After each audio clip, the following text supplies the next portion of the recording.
I saw my abusive ex-girlfriend last night. She died a year ago. Self-harm. I was in a very abusive relationship from the first year of high school all the way to my last year of university. We had known each other since elementary school and our families were also close. She was very kind at the beginning. However, as the time went on, things began to get very scary. The abuse started off with little things. She would insult and berate me for nothing, and she began smacking me when she thought I did something stupid.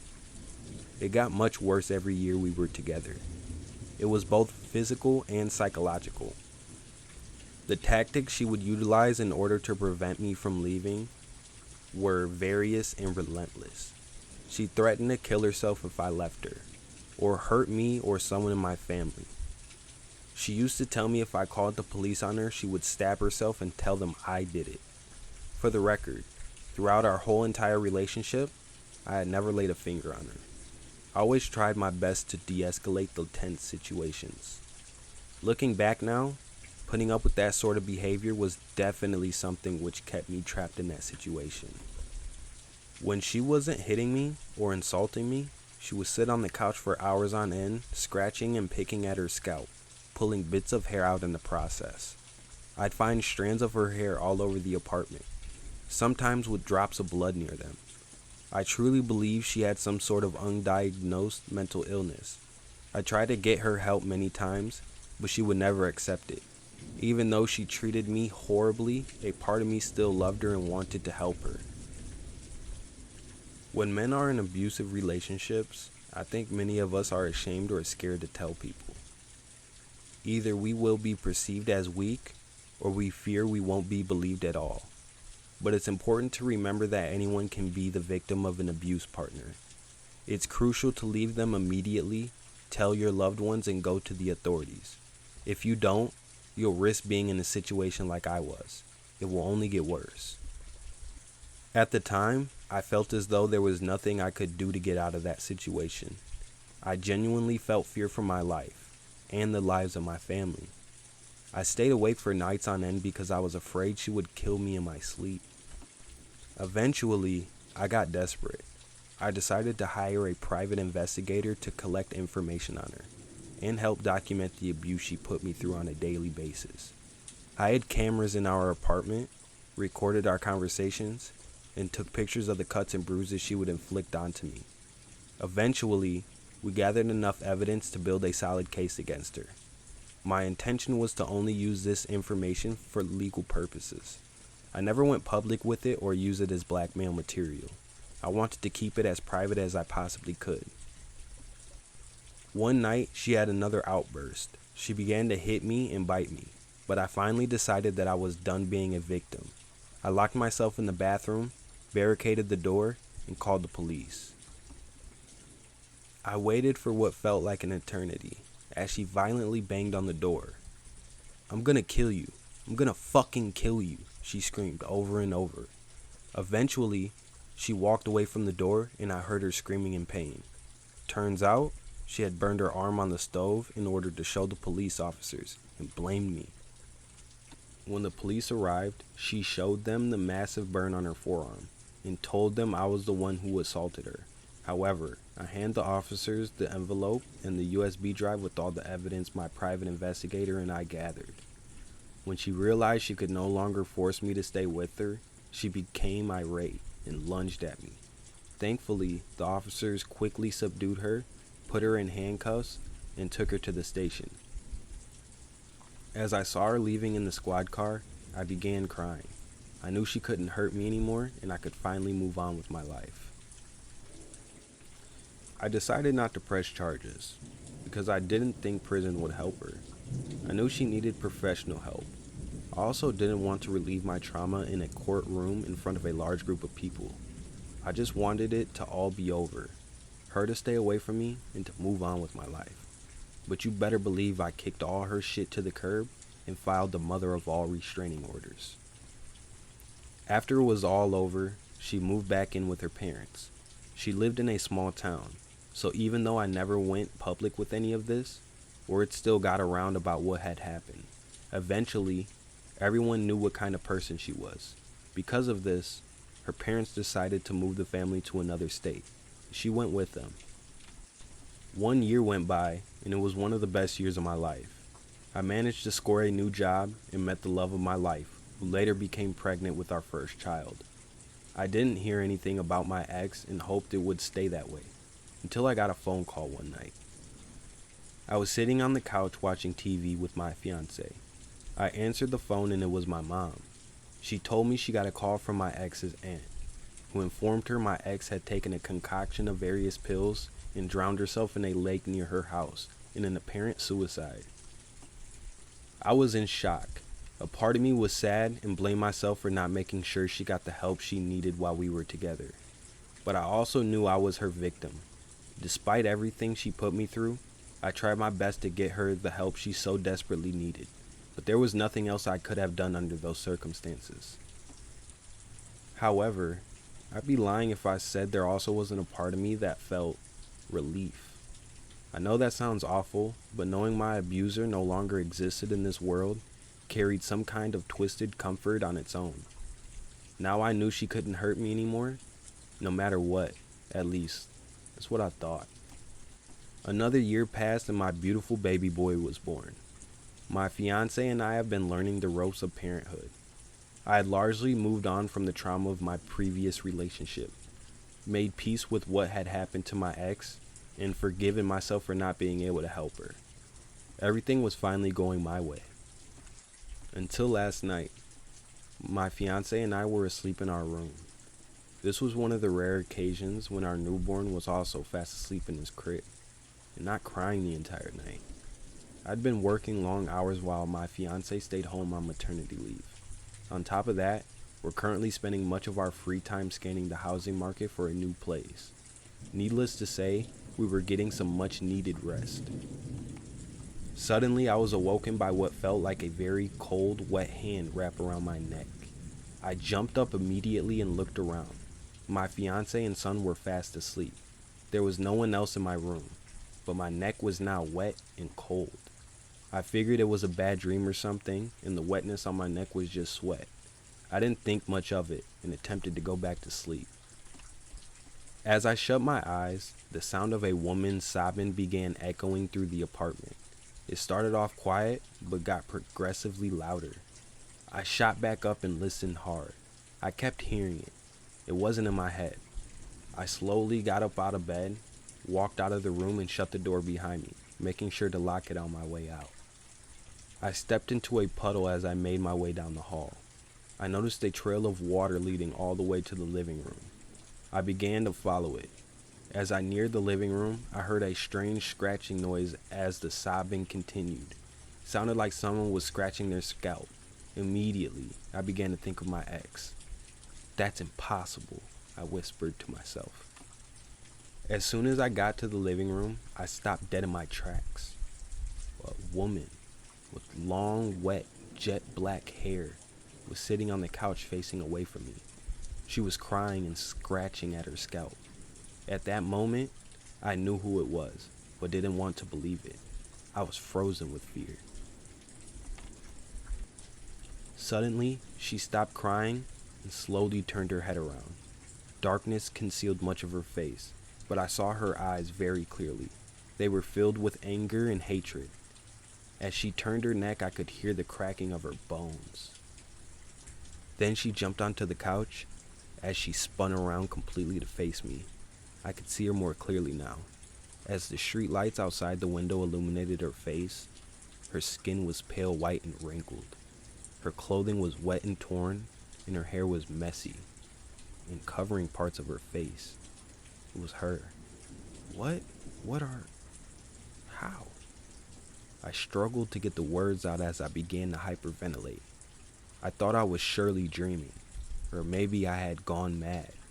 We stood there for a while, just staring at each other. I don't know for how long. Suddenly, she let out an awful, blood-curdling scream and lunged at me on all fours. I quickly turned around and bolted back toward the bedroom. The only thought on my mind was to prevent her from getting to my son and fiance. As I ran down the hall, I looked back and saw her crawling on the ceiling like a spider at lightning speed. Her hair was covering her face as her head violently thrashed from side to side. I got to the bedroom door and stood in front of it, ready to prevent her from getting in. But when I turned around, she was gone. My fiancé unlocked the door and swung it open. "What the hell is going on?" she whispered with a concern on her face. "You're gonna wake the baby." I couldn't get the words out to explain it to her. I turned on all the lights and searched through every corner of the apartment. I found drops of water on the ground. I also scanned the couch. I noticed wet, muddy footprints on the beige cushions.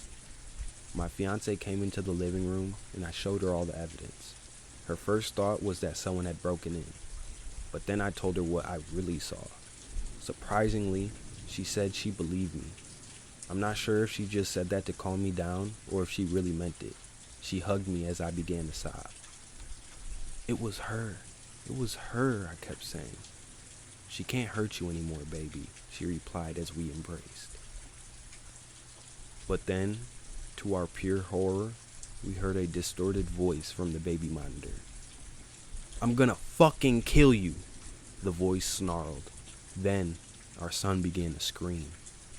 We immediately ran to our bedroom, but as we were about to reach the door, it slammed shut and locked on its own. We pounded on it as our son continued to cry even louder. Adrenaline took over, and I gave the door 3 swift kicks until it ripped off its hinges. We ran inside and found our son was still crying, but thankfully unharmed. My fiancé picked him up and we noticed his sheets were soaked with mud and water. He was also covered with long black hairs. If she didn't believe me at first, she definitely did at that point. We left the apartment immediately after and are now staying at my parents' house. I don't think we'll ever be going back. I was never a person who believed in the supernatural.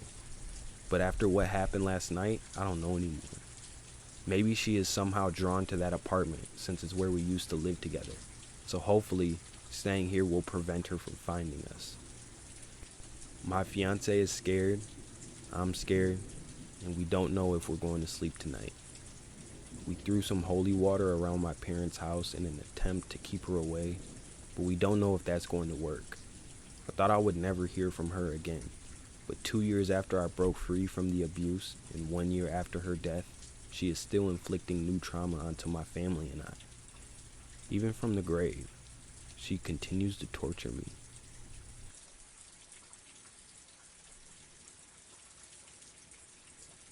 I began my career as a cop with perhaps too many expectations. At 24, I was naive, full of ideals about making a difference. But that's not why we're here. It's about the patterns, the repeating incidents in life that are almost like any law of nature. One particular pattern, an incident that happened 16 years ago, is why I'm telling this story.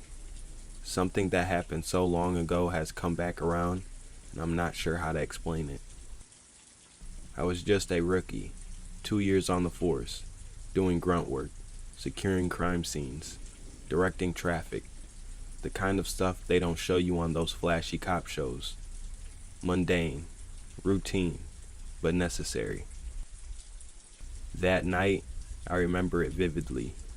It's a bitter taste that has never left me. It was around midnight. The scene was chaotic. A frenzied swirl of flashing lights and a constant movement. The night air was cold, biting my cheeks as I pulled up to the abandoned outlet. The new malls had sucked the life out of it years ago, and it was a place forgotten by most. A few buildings were used for storage or discount stores, but most were decaying shells, refugees for the homeless and addicts. My job was simple: help tape off the scene and keep the press at bay. Routine stuff. They swarm like vultures, hungry for a story, but I just kept my mouth shut. It was the best way to deal with them. I didn't know much anyways, but they could interpret a sneeze as a murder on the loose. Jack Pearson, a fellow officer, a friend, approached me. He was a year my senior in the force and had that look on his face. The one that said he'd seen something he wished he hadn't. "Hey," I greeted him. "What's the situation?" "Fucking crazy, man," Jack said, offering a cigarette. I declined. He didn't seem to care about the rules right then. He puffed a cloud of smoke, his cigarette briefly illuminating his wary face. At least 12 bodies. Jesus. I glanced over to make sure the press was still out of earshot. The scene's a mess. My nose couldn't even make it outside before he lost his lunch. Blood, shit, and well, vomit everywhere. "What the hell happened?" I asked. Jack took a long drag before answering. "Honestly, man, I have no clue. The bodies were all torn up, limbs twisted the wrong way. I don't think they can piece together a full body. Any ideas? Casey is the lead, right? Does he have anything?" Jack shrugged, taking another drag. "Nah. Could be the mafia, a cult, who knows. But there's this girl, a teenager. She hasn't said a word. Think she saw something? And what do you mean, mafia?" "You know what I mean. Not like a gang hit. More like crazy without a clear message. At least not anyone here can see yet. Sounds more just like playing crazy. God, I hope not. If someone could do this with no real motive," he said, breathing in more smoke. I nodded my head. "What about the girl?" "She was right there, in the middle of it all," he said, turning to look back at where he had come from. "Just sitting there, covered in blood, staring at nothing. Whatever happened, she saw everything is my guess." "She was inside?" I had thought he had meant a runaway, or just happened to be passing by. "Yeah, man, just blanked out. Creepy stuff." I shook my head. "Poor girl." "No shit. I just needed some air. Casey's got me on errands, so you're up to watch the girl until the detectives figure out what to do." I raised my eyebrow. "Babysitting duty, huh? Sure, I'll take it. Where is she?" "By the ambulance. Medical's checking her out." He flicked his cigarette away. "Gotta go. Casey's calling." "Hey, Jack," I called after him. "Next time, try not to drink the entire keg. Sarah looked pissed when you guys took off. Only way to survive your shit karaoke, man." I walked over to the ambulance, the gravel crunching under my boots. A sound too ordinary for a night like this. The EMT was scribbling something on a clipboard while the girl, wrapped in a blanket, sat there just like a statue. Her dress was stained with blood, and someone had tried to clean her face, but the blood was just smeared, caked into her skin. I nodded at the EMT, who managed a tired smile before going back to his notes. "Hey," I introduced myself to the girl. "I'm Officer Patterson." But she just kept staring ahead, like I wasn't even there. "She's in shock," the EMT said without looking up. "Hasn't said a word. Vitals are okay, but she's got to get out of here, get cleaned up." He sounded as tired as he looked. He paused, looking at me. "Any idea what happened here?" Before I could answer, Munoz appeared, the top half of his usual thrift store suit replaced by a plain t-shirt. "Patterson," he called out, and I turned to face him. His shirt confirmed what Jack had said about the vomiting incident earlier. "You are escorting her to the hospital," Munoz instructed, his gaze sharp. He turned to me. "We're getting her cleaned up, and have a shrink ready to talk to her," the EMT interjected. "After she gets checked out, of course." Munoz rolled his eyes. "Yes, after she gets checked out." He jabbed a finger at my chest. "Keep an eye on her. She's all we got." "Got it," I said. It wasn't a request. I followed the ambulance in my cruiser to Bayview Hospital. It was only a 9-minute drive, but it gave me time to think. The case, the girl, and yes, what a dick Munoz was.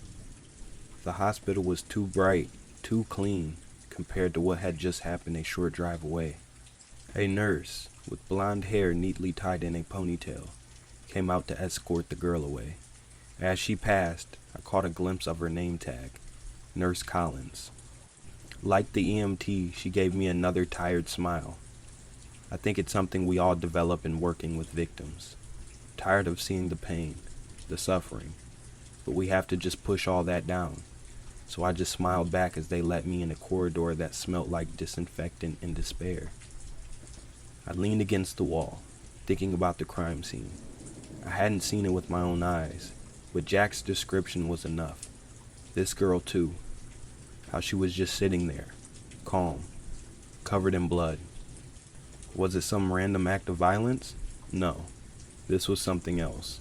Muno's words, "She's all we got," kept ringing in my ears. The phrase gnawed at me. I was here to keep her safe, sure, but something about the way he said it felt off. There was more to this, but I was in the dark. Nurse Collins reappeared, her face slightly more relaxed. "You can go in now," she said, stepping aside to let me pass. "She's clean and resting." "How is she?" I asked, as she motioned for me to enter the room. She hesitated for a moment, her professional demeanor momentarily giving way to concern. "She's stable, physically. No injuries, which is, well, it's unusual given the circumstances. She's in a state of shock, though. Hasn't spoken a word." Her voice carried a mix of professionalism and something softer, empathy. I nodded, understanding her unspoken words, and mentally, she sighed, brushing a stray hair behind her ear. "That's harder to say. We've seen trauma patients shut down like this. It's her defense mechanism. She might open up in time, or..." Her voice trailed off, leaving the unsaid hanging in the air. "Or she might not," I finished for her. "Right," she affirmed, with a look that said she's been down this road before. "We'll do our best. The psychologist will try to make contact first thing in the morning." I stepped into the room where the girl sat on the hospital bed, her gaze fixed on something only she could see, or just nothing at all. The clean hospital gown couldn't hide the vacant look in her eyes. Nurse Collins gave me one last glance before stepping out, leaving us in the quiet of the room. I just stood there, silently. Every so often a nurse would come in and I'd step outside, but I always came back in afterwards, keeping her safe. That was my job. Time seemed to crawl, punctuated by the soft beeps of machines and the muffled hustle outside. Watching her, I couldn't help but wonder what was going through her mind. What had she seen? She was clean now, but I could only guess at the stains that would never be wiped away. The night dragged on. I remember staring at the clock on the wall. It was around 4 a.m., and I was yawning for what felt like the 100th time. The girl had fallen asleep a couple hours ago, and hadn't stirred since.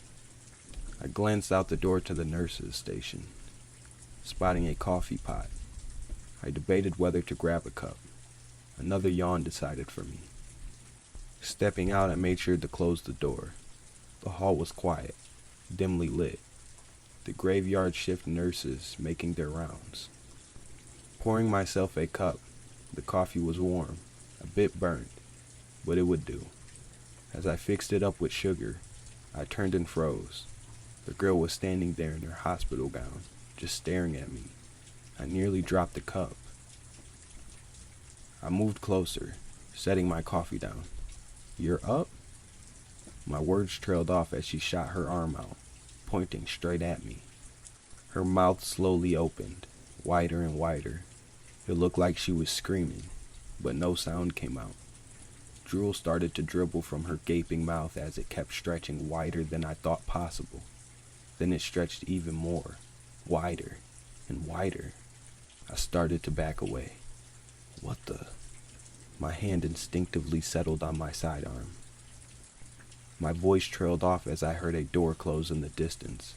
I glanced towards the sound, seeing a nurse disappear around the corner.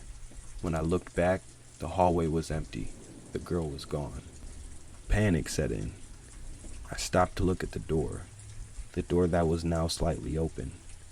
I stood there longer than I should have, scared of what I would find, of course, but trying to remember if I had actually shut the door. I was sure I had, so while I did not draw my gun, my hand remained on it. Had I imagined the girl just now? If I had, then why was it open? No, I had seen something. I pushed the door open all the way and saw her there, lying in bed, asleep, as if nothing had happened. A cold shiver ran down my spine. This wasn't right. This girl, something was off about her, deeply off. It wasn't just trauma or shock. There was something else, something more. I didn't know what to do. I didn't know what to think. I needed to keep a close eye on her, not just for her safety, but maybe for mine too. I reached for my phone to text Jack, not wanting to radio in that I got scared. What would I say? How can I explain what happened? What had happened? I just needed someone else over here now. No. Jack would bust my balls more than anyone else at the station. Besides, it was out of protocol. Before I knew it, the sun had come out, and Munoz and a couple of others showed up. When he asked me how it went, I could not bring myself to say anything about what had happened in the hall. Quiet night.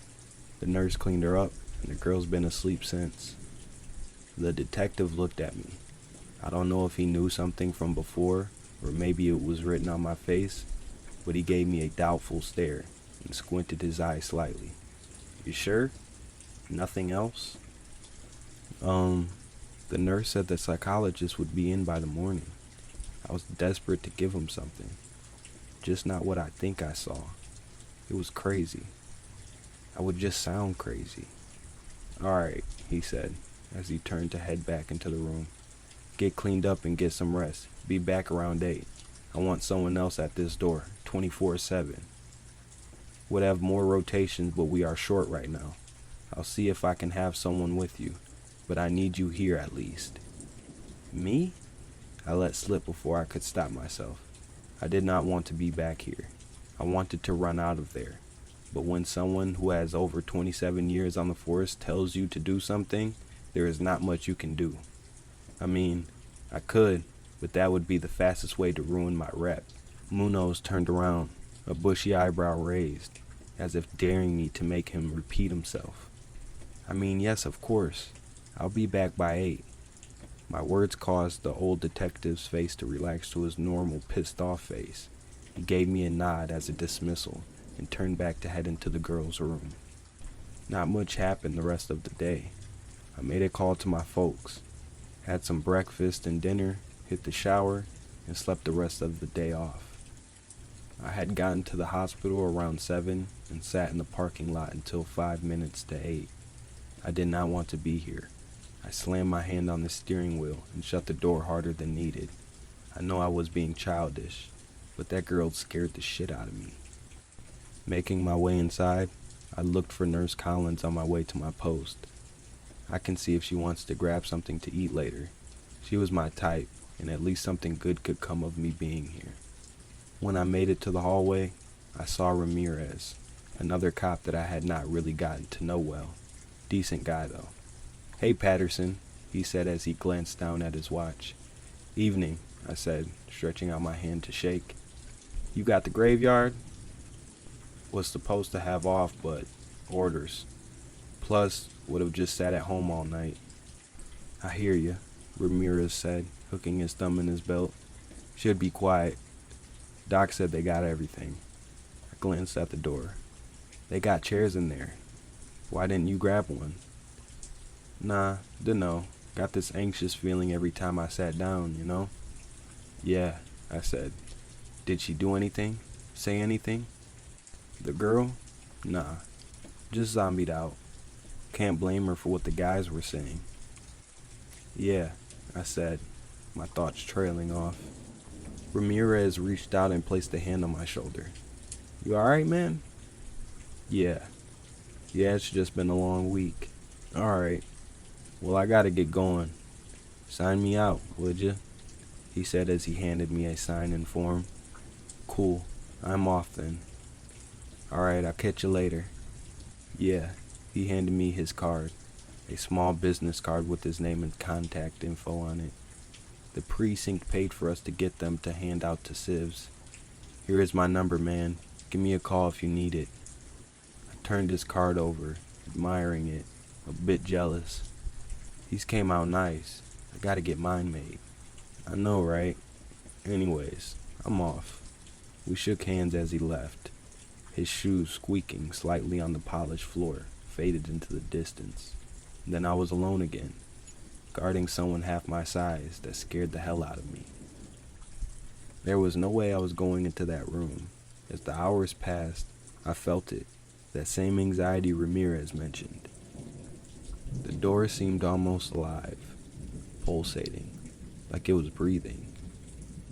Just as I was about to lose it, the lights in the hallway dimmed, plunging the corridor into semi-darkness. Panic surged through me, my hand flying to my sidearm. Was this it? Was something about to happen? Then I saw her, Nurse Collins, walking down the hall, her steps echoing in the quiet. She noticed my posture, on full alert, and laughed lightly. Scared of the dark, Officer Patterson? She teased, her smile cutting through the tension. The lights, I managed to say, looking at the muted lights above. They're on a timer, she explained. No need to worry, everything's fine. Yeah, I stood straight up, brushing off dirt that did not exist from my clean shirt. The nurse just laughed at me, and I could not help but smile back. It was infectious, light, and genuine. I shrugged. What has been a quiet night, I suppose, except for the lights playing tricks. Another smile. You're not afraid of a little darkness, are you, officer? No.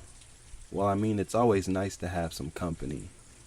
Oh, she set her clipboard down as she leaned against the counter across the hall from my guard post. Her eyes lit up in the dimmed hallway. Well, I mean, like, say for dinner or something. I feel like I fumbled the words out, but I don't think she notices. We are not supposed to try to get dates while on the job, but I just couldn't help myself. She chuckles. Looking for my number, Officer Patterson? You don't even have a business card like Ramirez. I can't help but feel a sting of jealousy, realizing Ramirez had made his move. I shrugged, frustrated that Ramirez had beat me to this, and regretting that I had put off getting the cards made. Ramirez asked you for your number? He did, but she leaned in closer, lowering her voice. I didn't give it to him. He talks too much. Plus, handing out a business card for a date, it's a bit much. I felt my face flush red and was grateful for the dimmed light. Yeah, seems a bit over the top. I agree, trying to sound casual. She smiles, pulling out a pen. Here's my number. We should grab a drink sometime. She scribbles her digits on a piece of paper and hands it to me. I look down to see her number and Amanda written on it. Oh my. I was cut off as I was about to tell her my first name by beeping machines coming from the girls' room behind me. I turn and rush in with Amanda close behind.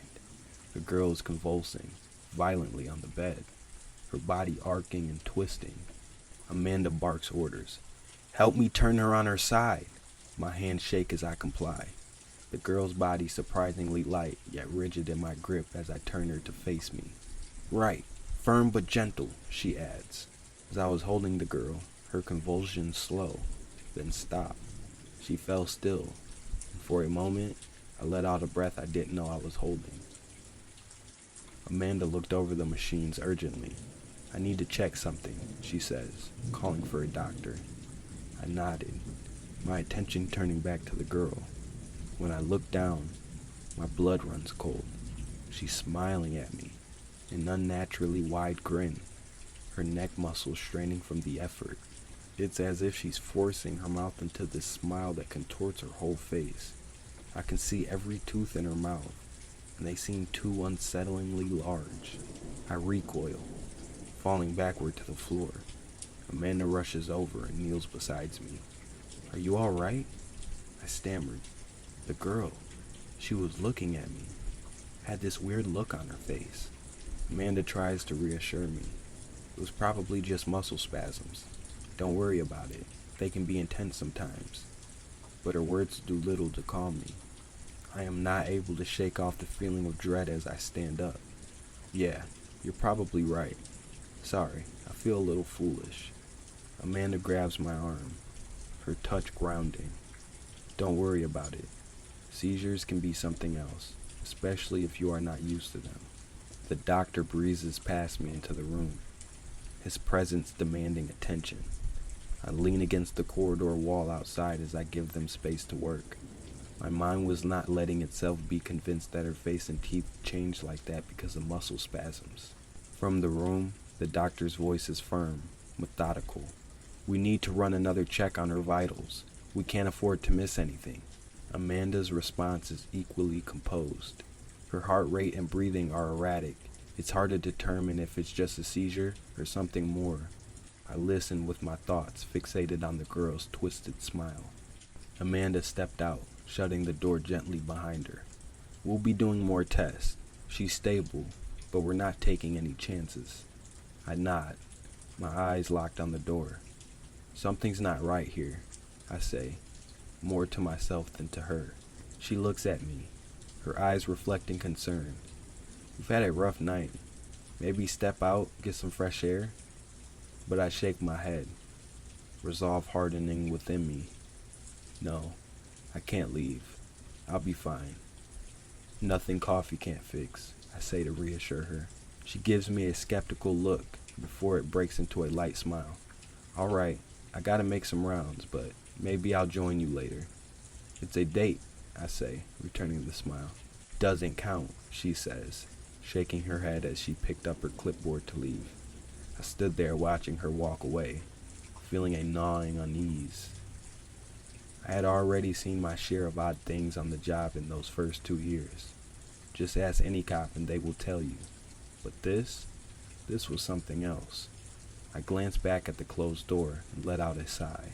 Amanda came back a few hours later, and we did have that coffee. It was a relief to get my mind off everything, even for a few minutes. We had been talking about her moving to the city about a year ago, when the singing started. I only say singing because it was part of the song Old MacDonald Had a Farm, but it was not singing. Not at all. It was grating, distorted, mumbled noise. E-I-E-I-O sounded long and drawn out coming from the other room. Goosebumps shot up my arm in an instant, and by the look in Amanda's face, she was just as disturbed as I was. E-I-E-I-O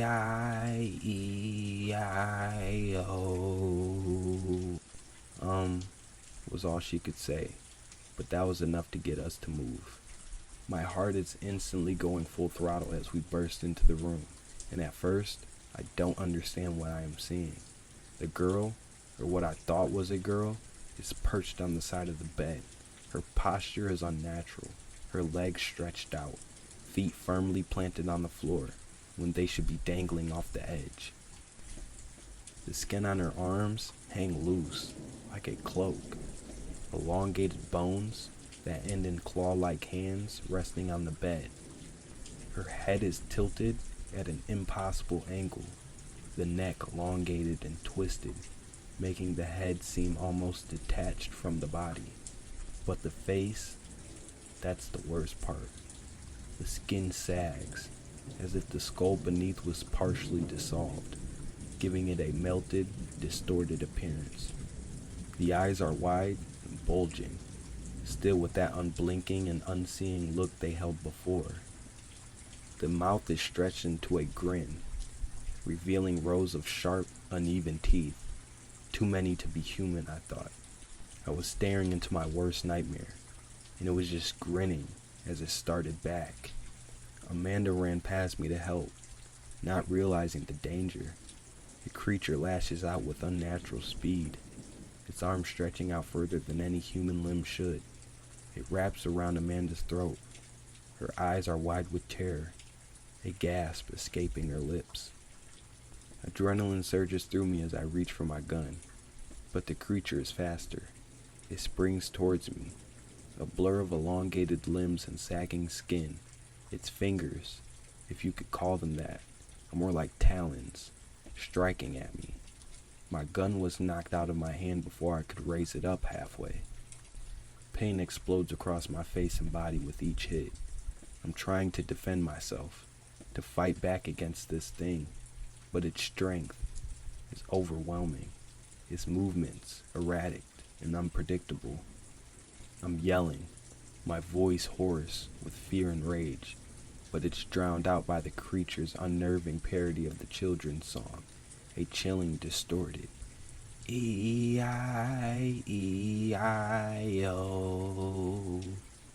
Each letter is accompanied by pain as it pummels me into the ground. That is all I can describe it as, pain. My world becomes a blur of pain and fear, each blow driving me further into darkness. My vision tunnels as I struggle to remain conscious, the creature's twisted song echoing in my mind.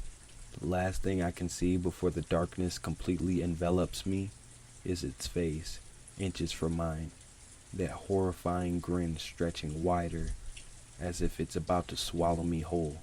Then, nothing but blackness. I came to almost 2 weeks later. Something about cerebral edema, a beating to my head was enough to put me into a coma. It would take another couple of weeks for the swelling to go down, enough to me to be able to talk. I had told Munoz the whole thing as soon as I could, and he just nodded. Don't tell anyone else. They will think you just lost it. But I had to begin to protest. Kid, best to drop it, he said as he stood up from the stool he had placed beside my hospital bed. Sir, Amanda, Nurse Collins is still missing, and I know what I saw. I have to... He cut me off before I could finish. How are you going to help her if you... I can't just do nothing, I shouted back. I felt my skin burn. The rage built up. I know how it sounded. I knew it was impossible. Still, I was not going to just forget about this. He dragged his hand down his face and forcibly sighed. Lowering his tone, he said, keep your head down, move up, and get to the point where you can do something about it. Right now you can't even stand up, and if you tell anyone else what you told me, well, good luck getting out of here. Sir? I did not understand. He had known something. What did he know? Come see me after. Munoz waved his hand in the direction of my broken body. We see some shit in this line of work. Sometimes it sees us too. Just be glad you will walk away from this. Does not always happen. He turned to the side and pulled down the collar of his shirt. There, right along his collarbone, were 3 deep scars. Scars like the one I knew I would have across my chest and legs one day. Story for now is a couple of masked perps came in, beat you to a pulp, took the nurse and the girl. Stick to it, he said as he walked out the door. I just sat there, stunned and unable to process what had just happened. Still, I did what he said. It made sense. I was sent on forced leave to recover for almost 6 months. But as for the girl, the creature, and Amanda, nothing. I would like to say that I teamed up with Munoz and he trained me and went into a montage of how we planned to find and kill the monster and rescue Amanda. But life happens. Munoz was found dead a few weeks after I was released from the hospital. Nothing to add to the mystery, only plain bad health and a bad heart. Apparently, he died in his sleep. I can't tell you how much that pisses me off. Still, I took his words to heart and kept my head down and rose up to detective eventually. It has been almost 16 years since the Outlet Massacre. I got a call a couple of days ago and found myself standing outside a suburban house. It was a house like any other in the middle of one of the cookie-cutter neighborhoods that the development company seemed to be churning out lately. It had a well-manicured lawn, a bike lying in the grass, and bright green door. Arriving at the scene, I found Jack already there. The years seemed to have weighed heavily on him. For me too, I suppose. It is not always so easy for a detective. I walked up to him as he hung up his phone. "How are the kids?" Driving Sarah crazy. She is already looking forward to Manny starting pre-K. "Isn't that still a year away?" "Something like that," he says as he shrugs and clips his phone onto his belt. "You need to stop having babies." I look down and shake my head at the belt clip. He ignores the comment and instead defends his phone holder when he notices my reaction to it. "What? I don't like it in my pocket. It's comfortable."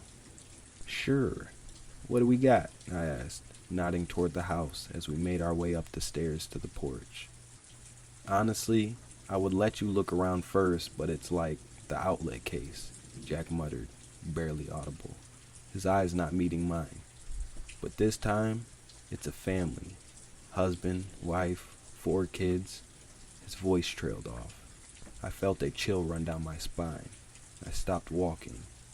All I can think is, finally. Jack continued. "Doesn't make it worse, but it does, you know?" I nodded, understanding. I realized what he must be thinking. He had just been talking about his family. "Maybe we should see if we can get a hold of outlet lead, Casey," Jack said as he moved ahead of me up to the landing. "Casey? Last I heard, he was living in some cabin in Alaska, fishing his retirement away. I had tracked him, and anything related to the case. I had spoken to him, and whatever Munoz had known, Casey had been in the dark. Here, use this." I turn to Jack and see him holding out some paste and a face mask for the smell. I nod as I thank and use both and step inside the home before I even finish putting the mask on. It was a slaughterhouse. My heart sank. Blood splattered on the walls. Furniture overturned. It was like a trail of breadcrumbs, made of blood leading through the house, ending in this room. The family, a husband, wife, and their 4 young children, lay in a tangled, mutilated heap. "Even the fucking cat," Jack muttered, pointing to a dismembered paw. "Who's the family?" Jack pointed at the bodies. At one half of a torso, a single breast still attached, and the other side just a mangled rib cage. "That there is Patricia North, mother of the family. Her mother had been trying to get a hold of her for a few days." "3 days, sir," one of the officers said. I nodded in thanks, and Jack just looked back down after glancing up to see who had interrupted him. 3 days, and sent a family friend over. Car in the drive and no answer at the door, so we got a call in for a wellness check. Jack pointed to another body part. Obviously male this time. "Jesus, you don't have to point them out like that." Jack just shrugged and stood up. "That is Richard Collins, father. No extended family." "Did you say—" I started, but we all looked toward the back of the house where someone was shouting. We all moved swiftly to the back of the house. An officer, flashlight in hand, was pointing it into the darkened crawl space, while another was cautiously backing out, dragging a figure with him. "What have we got?" The officer with the flashlight kept his beam steady. "Someone's under there. Looks like a girl." As the figure was fully pulled from the crawl space, I caught a glimpse of blood-soaked clothing and matted hair. My hand instinctively went to my gun, but Jack's sharp look was a silent command for restraint. "Easy, Patterson. There's no way she did all this. She's a victim." I forced my hand away from the gun, nodding silently. Jack signaled another officer. "Get an ambulance, now." The officer quickly radioed in. "Dispatch, this is Unit 54. We need a 1052 at the North residence." But my focus was not on the call. It was on the woman. She was unconscious, her features obscured by dirt and blood, but I knew exactly who this was. Time seemed to stand still as I took in her features. She was the same, not a day older than when I had last seen her. It was impossible. Yet there she was, still so young, where I had become an old man. Jack's voice brought me back. Any identification on her? I swallowed hard, my voice barely a whisper. That's Amanda Collins. Jack's expression shifted to one of disbelief. Collins? Like the father in there? Yeah, I confirmed, my voice steadier now. I mean, I don't know Jack. That is Amanda Collins, the nurse from the outlet massacre. Jack shook his head, disbelief etched on his face. What? But it can't be. She's been gone for years. Yeah, I muttered, still not sure of what's going on. We need to secure her. Get her to the hospital, Jack finally said, taking charge of the situation. We'll need to question her once she's conscious and find out what she knows. Everyone and everything seemed to blur, words distorted as if underwater. Was this really happening? Was that her? I thought I would be ready for this. I thought I would find the young girl again. Not her. Not Amanda. The ambulance arrived, and the paramedics quickly assessed Amanda's condition. I could not take my eyes off her. As they loaded her onto the stretcher, I could not help but feel like I should be doing something. This was not just a repeat. It was exactly what had happened all those years ago. As Amanda was taken away, the officers began the work of processing the crime scene. I watched as Jack coordinated it all. Hey, why don't you head on out? I got this. He was a good friend, but he had no idea what was running through my mind. I just nodded and went to my car.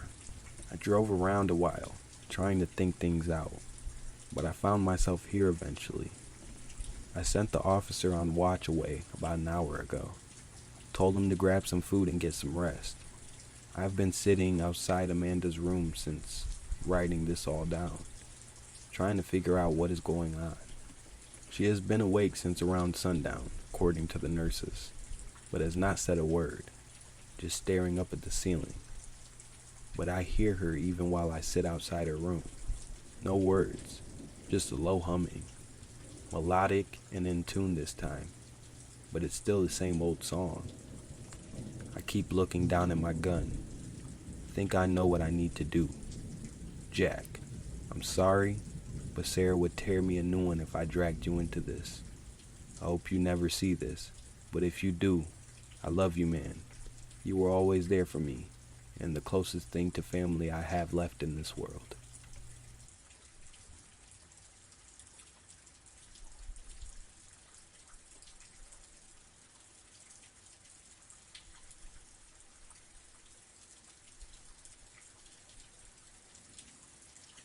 Where did she learn how to do that? That's what I want to know. That's what I say in the car to nobody when I want to blame her for what happened. Penny has been missing for 15 years today. We'd only come back to school from the holidays a few weeks ago and hadn't seen one another during that time. After a weekend visit spent with my parents in the living room, we were eager to find a space to be alone. I suggested the rectory on Mark Street, a 19th century building maintained by a local historical foundation, but otherwise empty. The church it had literally been attached to burned down several decades ago. I'd overheard my dad talking about it to my mom, though I never learned why until much later. He thought it should be demolished because it was dumb, in his opinion, to keep it placed around and not use it for anything. He says it was just an empty building. Penny and I were planning to scout it out that day. It was in a pretty rough part of town. The houses around the rectory looked abandoned too, but shittier. There were shady people lurking on the porches, staring at us. They didn't look like they lived there, or anywhere. I was starting to get nervous, but they all found something else to do as Penny tugged my arm to the front door. "It's open," she said, grinning and laughing as she weaved her fingers into mine and gently pulled me into a fancy-looking foyer from a different age. "It's open," she said, grinning and laughing as she weaved her fingers into mine and gently pulled me into a fancy-looking foyer from a different age. The furniture, the floors, the walls, the windows, and everything was polished and clean. I found it strange. We could grab a lamp or walk out with the sculpture. Nobody appeared to be around to stop us. So why hadn't the scummy people outside done just that? Maybe I judged them wrong, but I don't think so. The way they stopped looking at us was intentional. Now I know why. Only Penny's persistent pulling kept me going further into the homestead. It was cold. There was no furnace or running water. The place seemed huge for the priests who must have lived there some time ago. We found a study and a living room with a fireplace. Penny thought we should build a fire. People will see the smoke, I said. Plus, there's no firewood. She looked disappointed. I couldn't bear to see her sad. I loved her deeply, but felt it was too soon in the relationship to tell her. God, she was so beautiful. To list her features wouldn't express the light she carried. She could share a little of it with her admirers, of which there were many. With her smile, an expression that embraced joy fully, without fear or shame. Unapologetic happiness, I might call it, if that were completely accurate. Imagine a person who tells you over and over again that everything will be alright, and how each time they do, you feel worse. Then imagine someone smiling because they accept that everything may not work out, and there's absolutely nothing to be done about it. That was Penny. I've never met another person like her. I miss her every day. Let's look around, I said. Maybe we'll find some wood.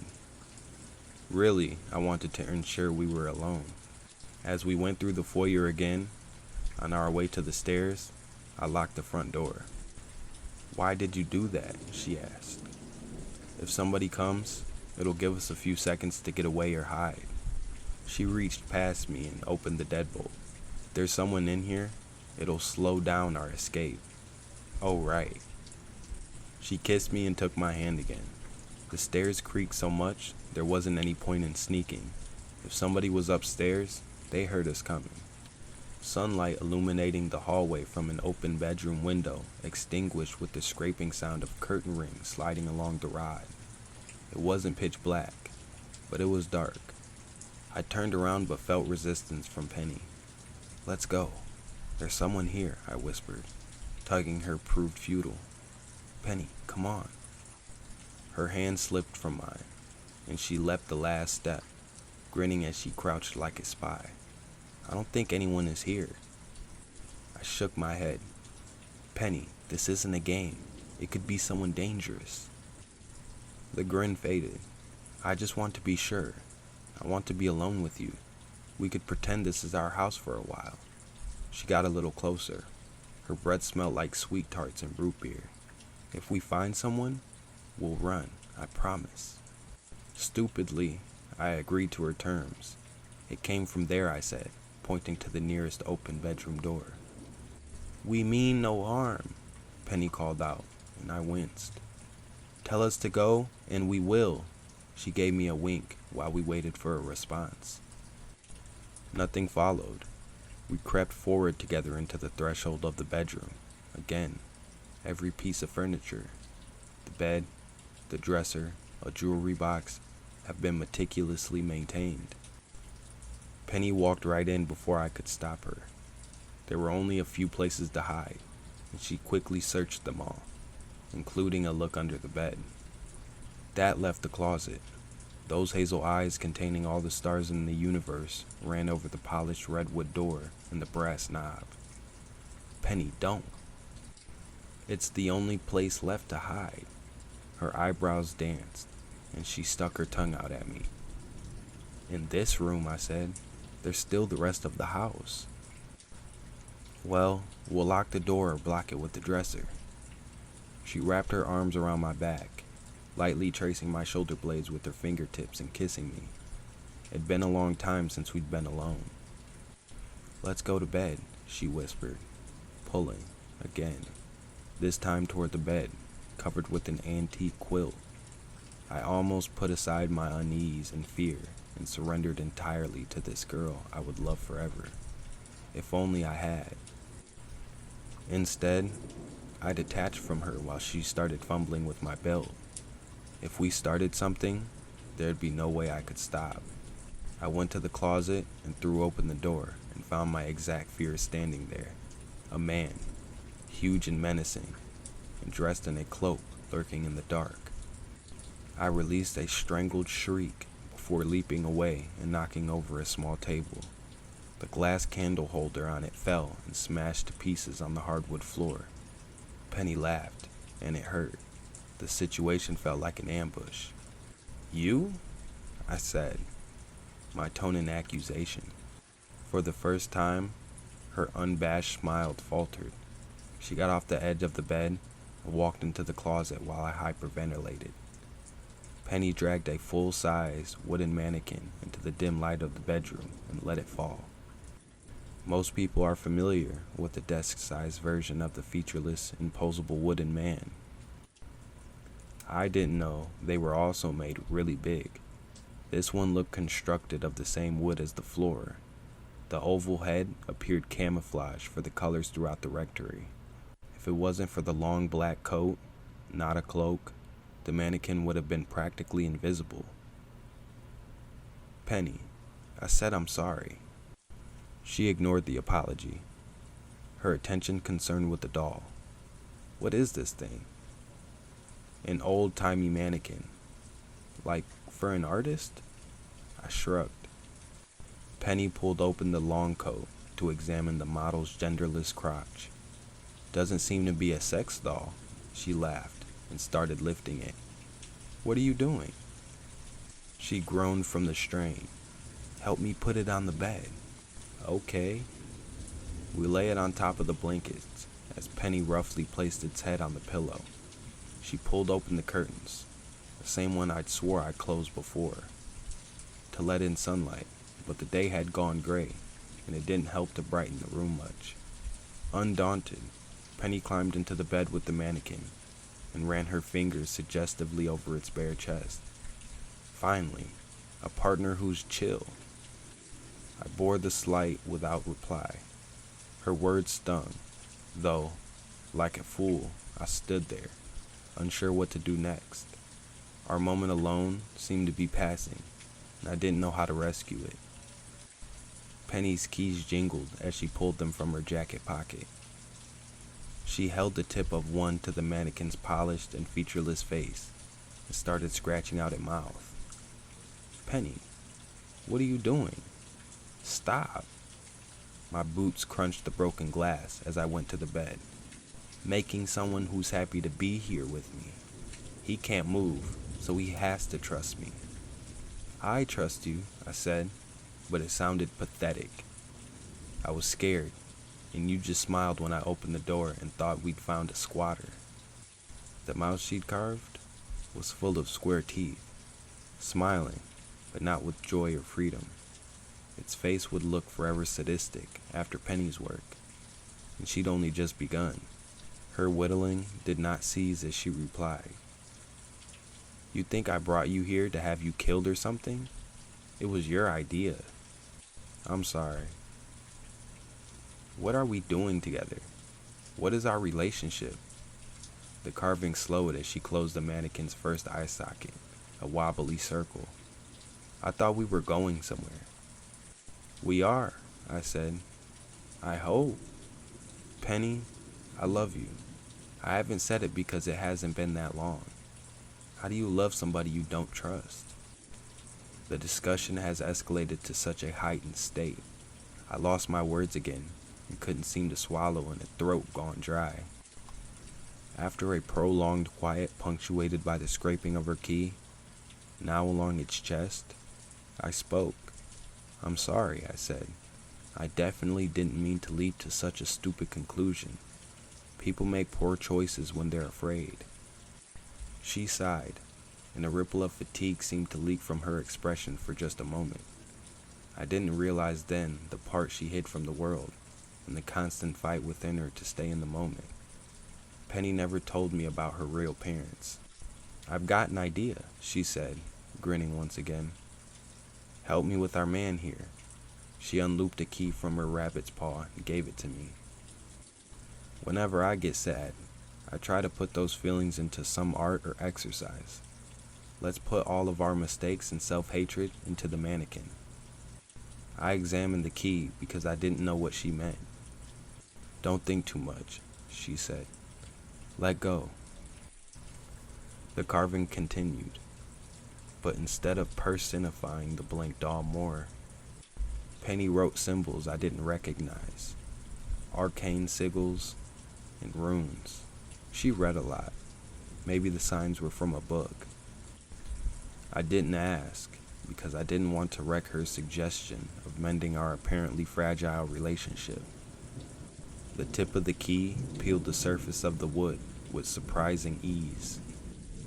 P-I-G, I wrote across the new man's forehead. I don't know why. Penny squeezed my hand as I studied my first contribution. Why did I write that? Don't think. Keep going. Our work began in earnest. I wrote swear words along his legs and added loser to the top row of his square teeth. We were laughing as we flipped him over. I began adding more humanity to him in the form of moles, scars, and scraggly hair on the back of his otherwise bald head. Ugly, useless, pathetic, alone. The room filled with night a few moments after we'd finished humiliating the mannequin. We'd been at it for hours. It felt good to humanize an object, only to shame it afterward. But it also felt wrong. I was sweaty and out of breath. So was Penny. She pulled me onto our creation and undid my belt and found the bottom of my jeans. My hands found her, and it was truly dark when we finally got to the reason we'd come in the first place. It wasn't what I expected. We'd never gone all the way before, and this was my first time. I loved her, but having sex on top of a mannequin was weird and physically uncomfortable, and yet it all felt so good. Penny held me close as I began to cry. "I can feel your tears," she said. "Why are you crying?" I couldn't explain the perfection of it at the moment. I was really happy for the first time in my life, and the last. Penny's fingernails dug into my back, and she started slapping me wildly. "Penny, what are you doing?" I grabbed for her blindly and tried unsuccessfully to trap her arms and pin her with my body weight. The sturdy objects in the room absorbed the sickening pop of her bones. Penny went limp. "Penny? Penny?" It was too dark to do anything.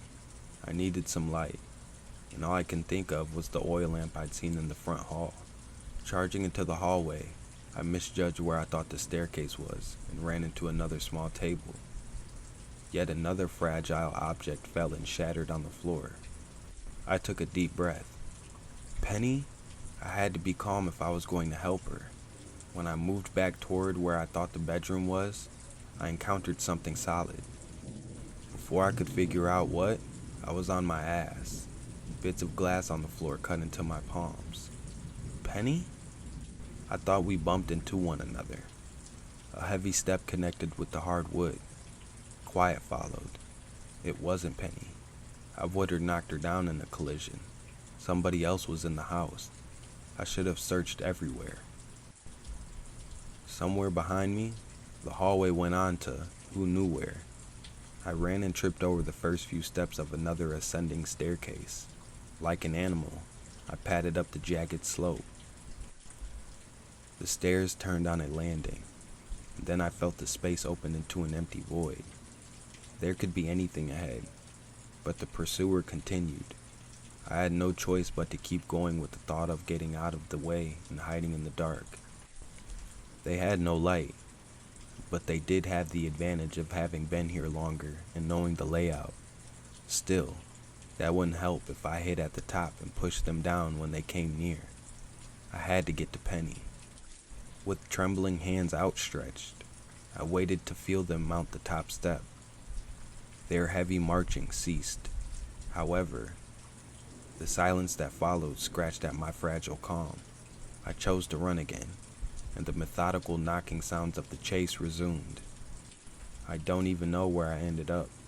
The darkness in the house was so complete, everywhere. I was followed as I crashed through possessions and tore at handles and slammed them shut behind me. Eventually, a window with open curtains provided some light, and I could see enough to find a book of long matches on a mantle and one of those oil lamps. I whispered curses as I struggled to light it and figure out how to turn up the flame. I almost dropped the thing when I looked again out the window, figuring maybe I could jump to escape.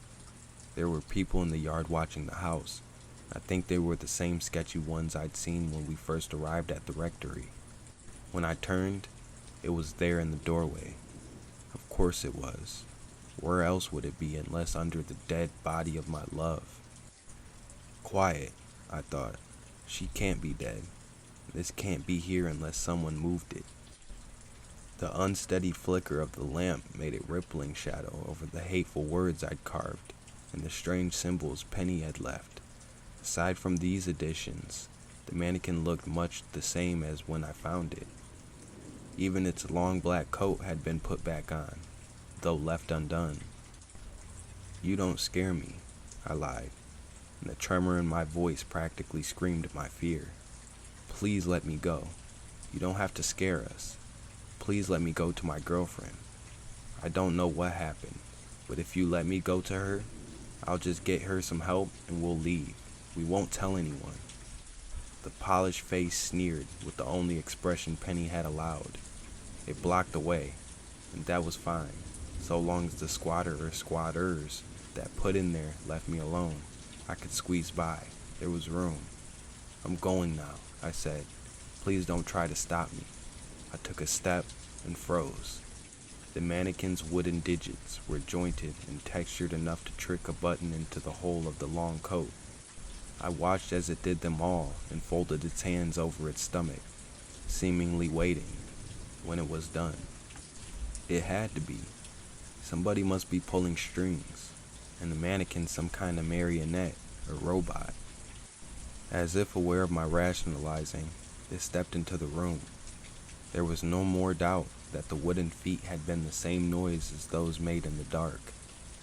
The creature came to me and leaned its hideous mask close. I winced and shriveled low to the floor, closing my eyes, begging God to save me. I didn't believe in God, but I prayed. I don't believe in God now, and I never will pray again. "God is dead," said a cruel voice within my head. The intrusive thought of the mannequin, or whatever foul thing possessed it. "Die, and give yourself to me." Its hands collapsed around my neck and lifted. I grabbed hold of its forearms and felt my feet leave the floor. In the process, I dropped the oil lamp. The top fell off, and the oil spilled into the mannequin's foot, catching fire instantly. I was tossed over its head and plunged into darkness again. My head connected with the lintel of the doorway. Fighting unconsciousness, I crawled into the hallway until its wooden hand grabbed me by the ankle. I was upside down and burning a second later. The whole mannequin had been polished with very flammable oil. Fire climbed its torso and lit the long coat. Yet, it did not seem concerned as it calmly flung me down the stairs. I landed on my back again. While disoriented and bruised and bleeding, I hadn't broken anything. It watched from above as the letters of PIG were traced in flame. The consuming fire illuminated the hallway below. I hopped down and ran into the bedroom. Penny, or her body at least, was gone. The bed empty. I ducked back out in time to cross the hallway and beat the engulfed and graffitied monster across the next stairwell. I leapt down to the first landing, but slipped, smacking my head and blacking out for a few seconds. Pinpoints of fire unfurled to reveal the horror of the situation.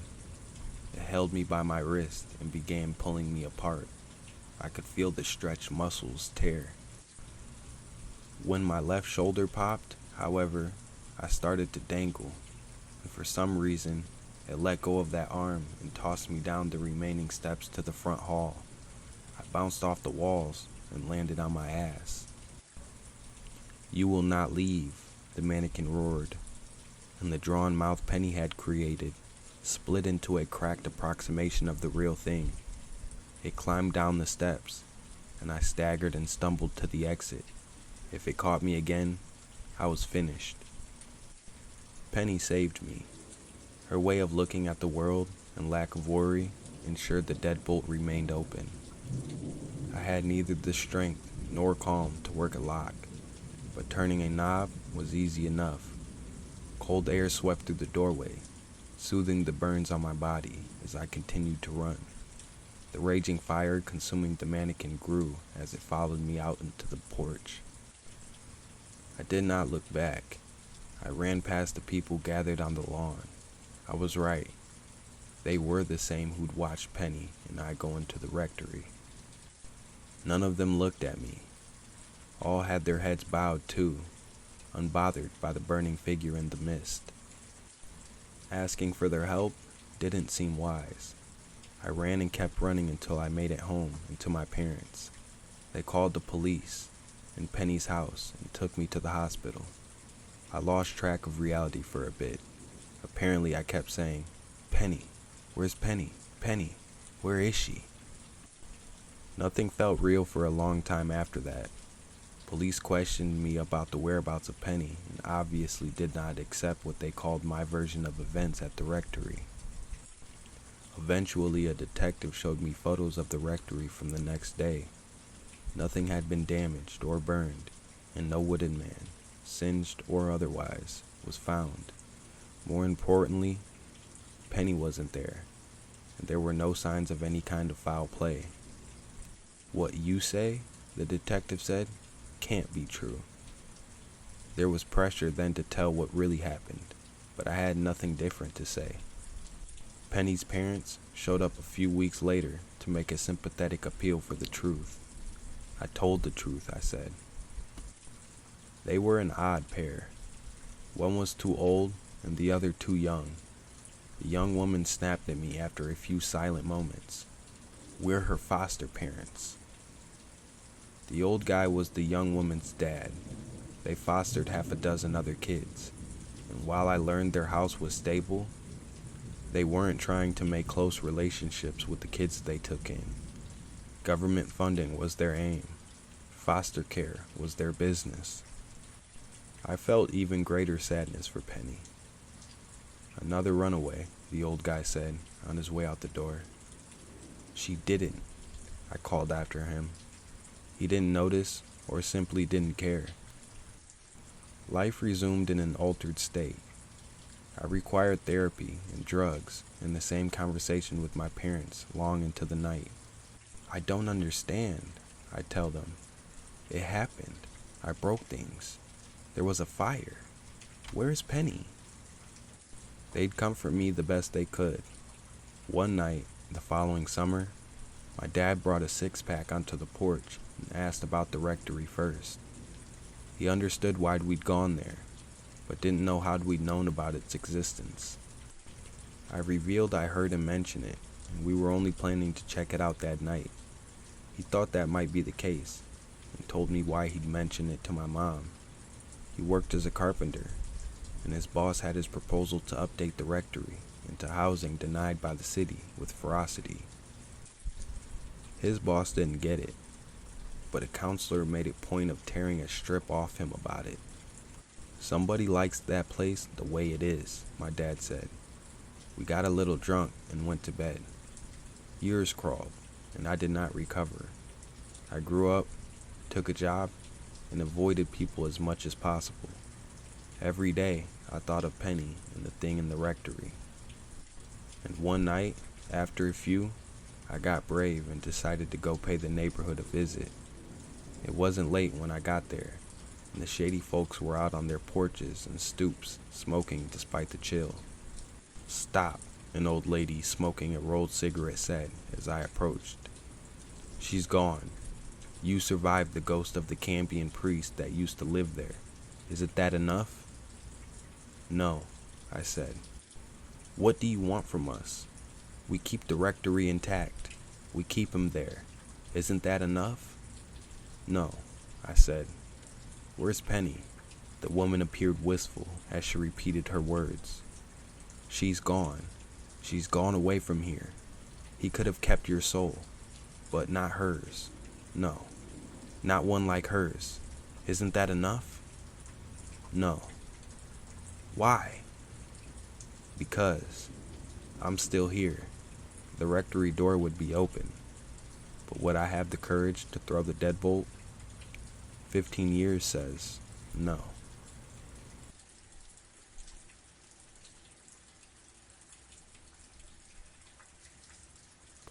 Please help. Something has been calling to me, and now it has my voice. It is currently 4:13 p.m., January 28, 2024.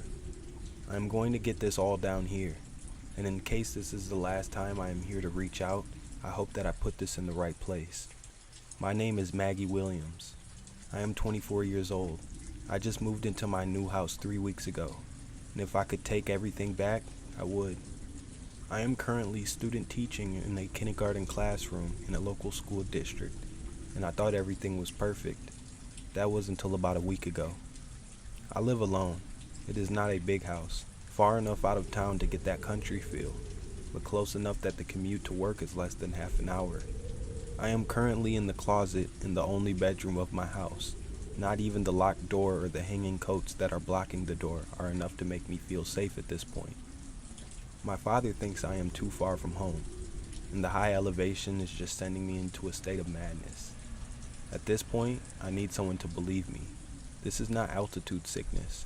This is not homesickness. This is not a descent into madness. I am in danger. It is here. Enough about me. There should be enough there that someone will know where to find me if I do not make it out of here. About a week ago, I heard a voice calling to me. It was late at night. It sounded like it was coming from the backyard. I turned the light on, but I could not see anything. The tree line was too dark to see past it. I think looking was my first mistake. A few days later, my doorbell started ringing. Every 30 minutes, it would ring twice, all night long, starting around 11 p.m. until 4 a.m. Every 33 minutes exactly, for weeks. I took the batteries out of the sensor. It still happened. I took the sensor off the wall completely and threw it away. I watched them take it when they took the trash, and it kept happening. I took a hammer and smashed the doorbell that was hanging by the door. There is only a mere slightly discolored spot, and some dents in the house at this point, and yet it keeps ringing. After the doorbell, it was the reflections. Out of the corner of my eye, I could see it. Tall, dark, twisted face, no clothes, but seeming to have no body parts at the same time. It started in the mirrors. I covered them, but could still feel it there. Watching. Always watching through the sheets. I smashed the mirrors. They now sit broken, but still tightly wrapped with dark sheets. Anything that can cast a reflection in the house is now covered. Still, even with no reflections, I can still feel the face looking at me. Last week, I let it in.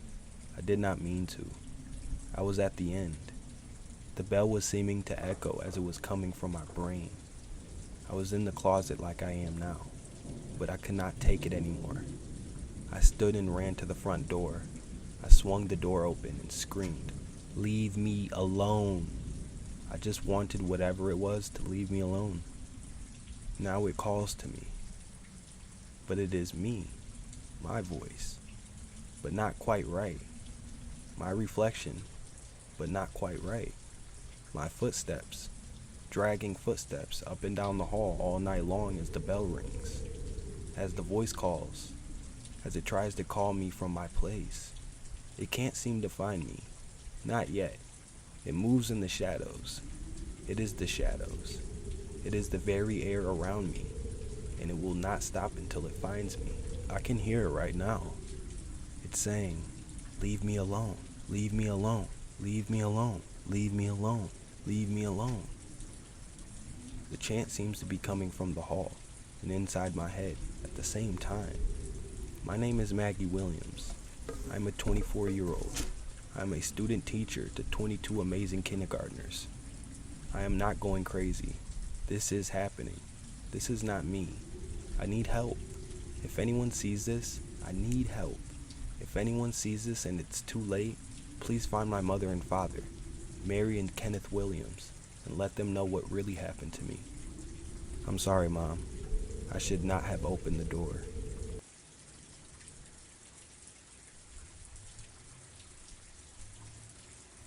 I was a plumbing apprentice for 4 years. At first, I liked it well enough. The days flew by. I was usually doing something different and interesting, and I was in the best shape of my life. Mostly, I did new construction, with the occasional dabble into commercial service during the lulls between projects. Service was actually the worst. There was one incident where I worked 2 days back-to-back, 19 and 21-hour shifts. As a construction worker, you were meant to be a ghost. Nobody was to see you, nobody was to hear you, and you sure as hell weren't allowed to leave any trace once you were done. The only people we'd speak with were building operators, or the occasional security guard to check in and out of buildings. Our company actually had a rule where we were only allowed to look at shoppers for 2 seconds at a time. There was an incident on one of those shitty service jobs that I can't shake, that I can't move past. I should see a therapist, but I can't bring myself to cross that bridge, so instead I sit, mooching off my parents in their basement after I couldn't keep up with the rent for my apartment. I've been putting out resumes for nearly a year after the fact, trying in vain to get anything that wasn't construction, but with no luck. My parents are on me about getting back into trades. The money was fantastic after all, but I can't. Every time they push me, I tell them the same things. I'm worried about the silica dust, and I don't want to be crippled by 60. Technically, these are both true, but not the truth.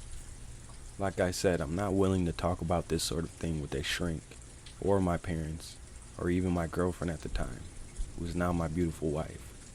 But maybe I can manage to get this weight off my chest with the anonymity of this page.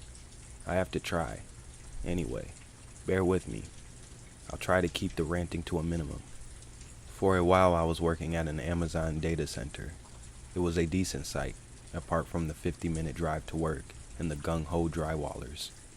Unrelated, but an interesting fact about this data center was that Amazon built it using a shell company based out of Quebec.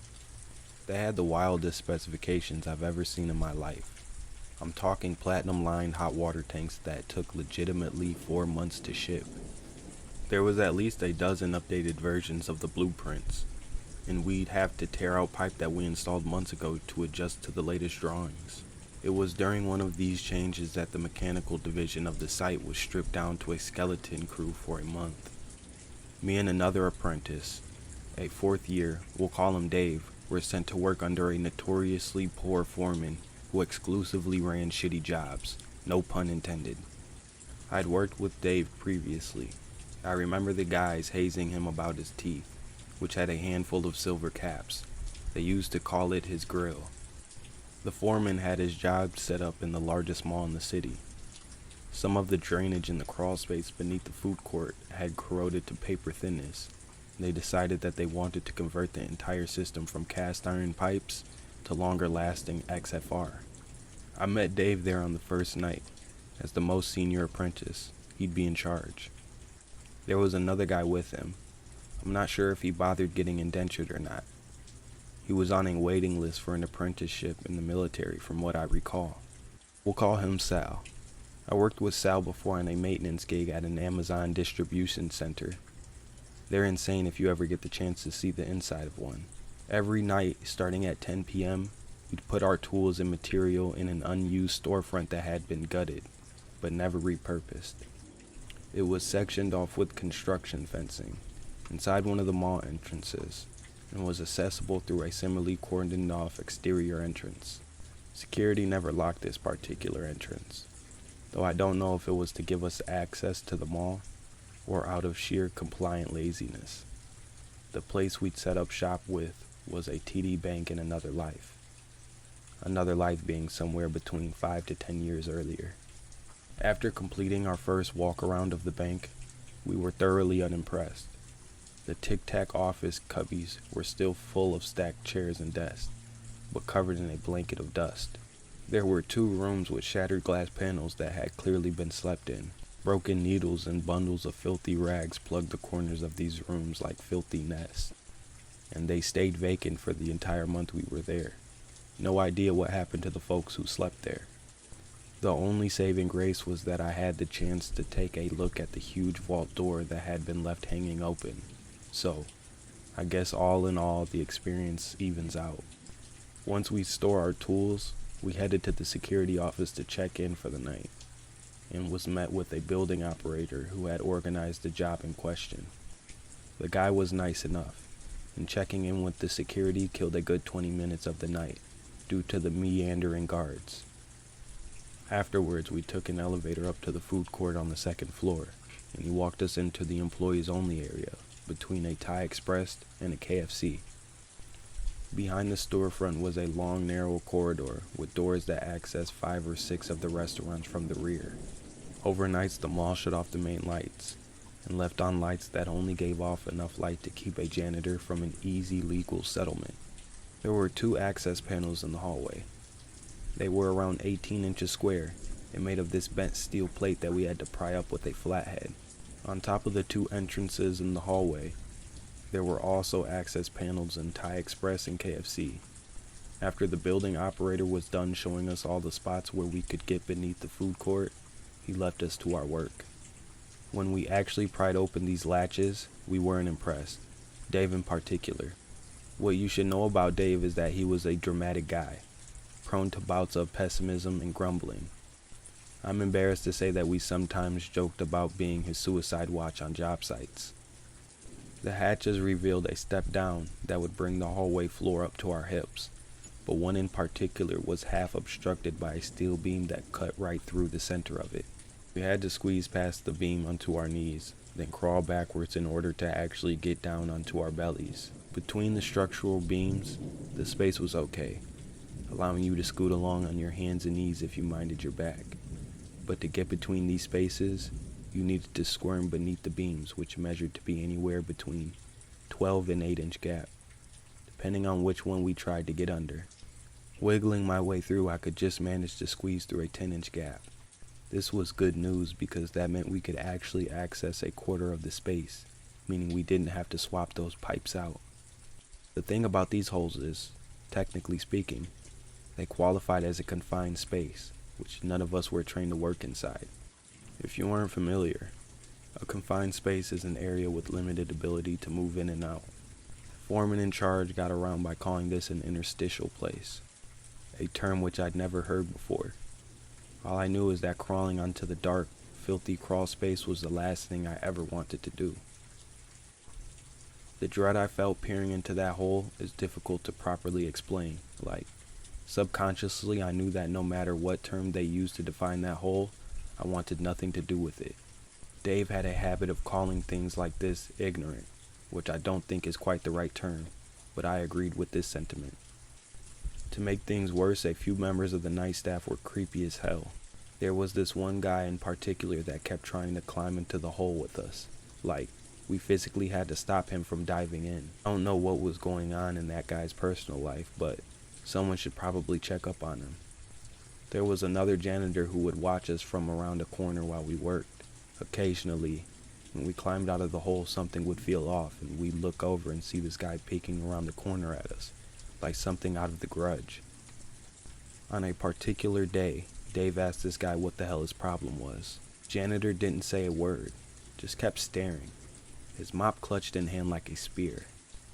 I have no idea what his problem was, but the general vibe was we were unwelcome, that this was their place, and we were somehow offending them by being there.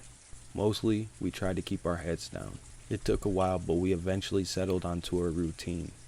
I would crawl ahead and dismantle the fittings and reinstall the new stuff. I was the only one willing to do this part. Dave would be behind me in the next crawl space over, telephoning cut links from me to Sal, who would be waiting outside the hole with a sawzall to cut the XFR to size, and to make sure no custodian stepped onto the hole in their nightly days.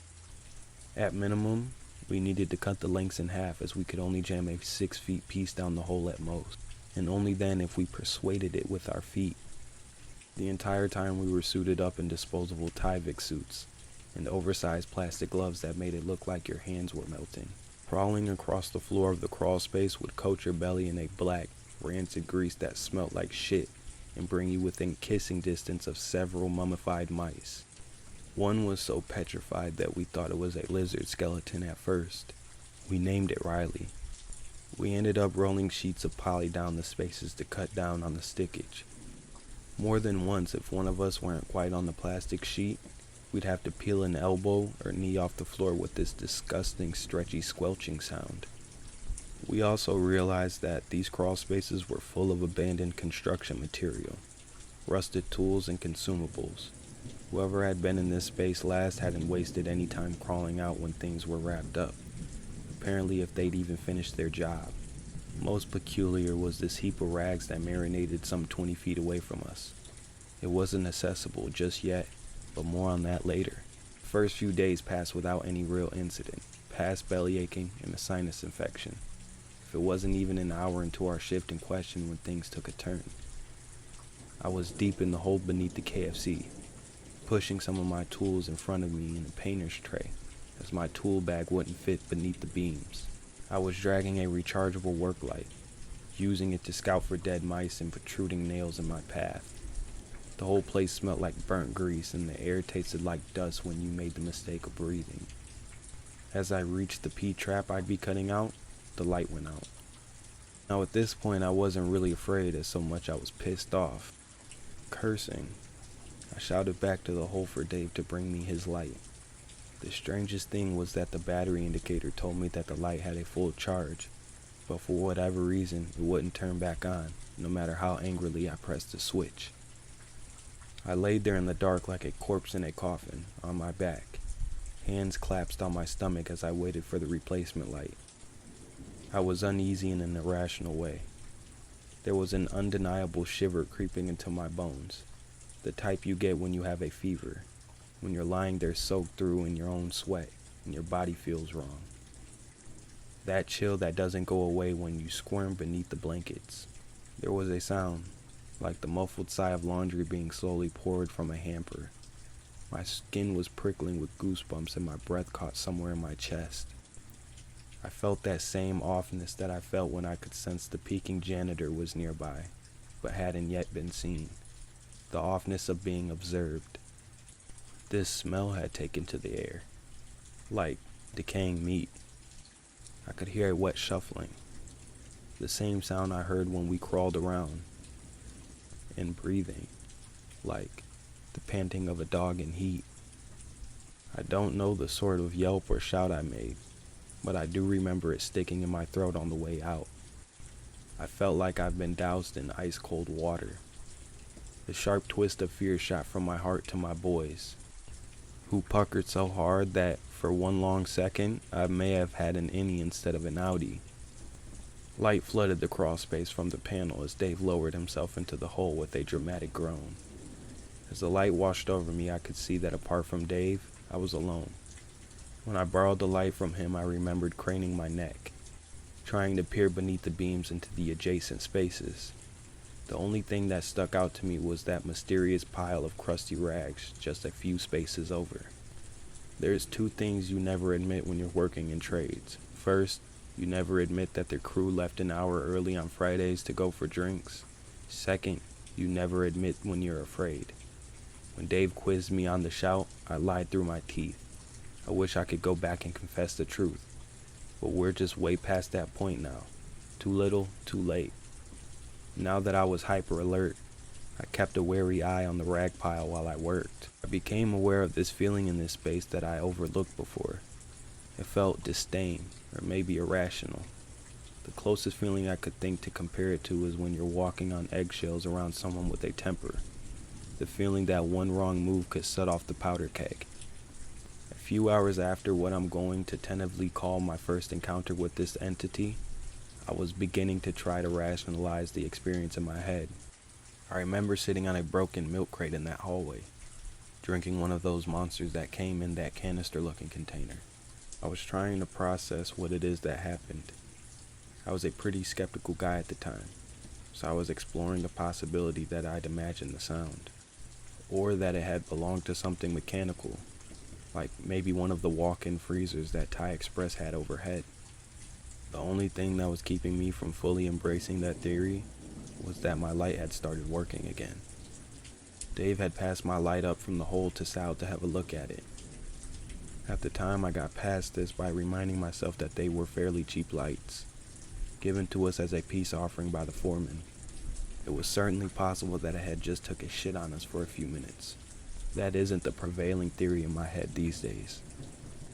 Around 2 in the morning, we sealed up the hole and went down for a smoke. I don't smoke myself, so by smoke I mean stood out in the cold with Dave while he smoked. We'd usually do some people watching at this point, but it was a quiet night for the crazies. Sal came to join us for a few minutes of fresh air before we headed back, carrying a length of XFR pipe, each up the stalled escalators to the food court.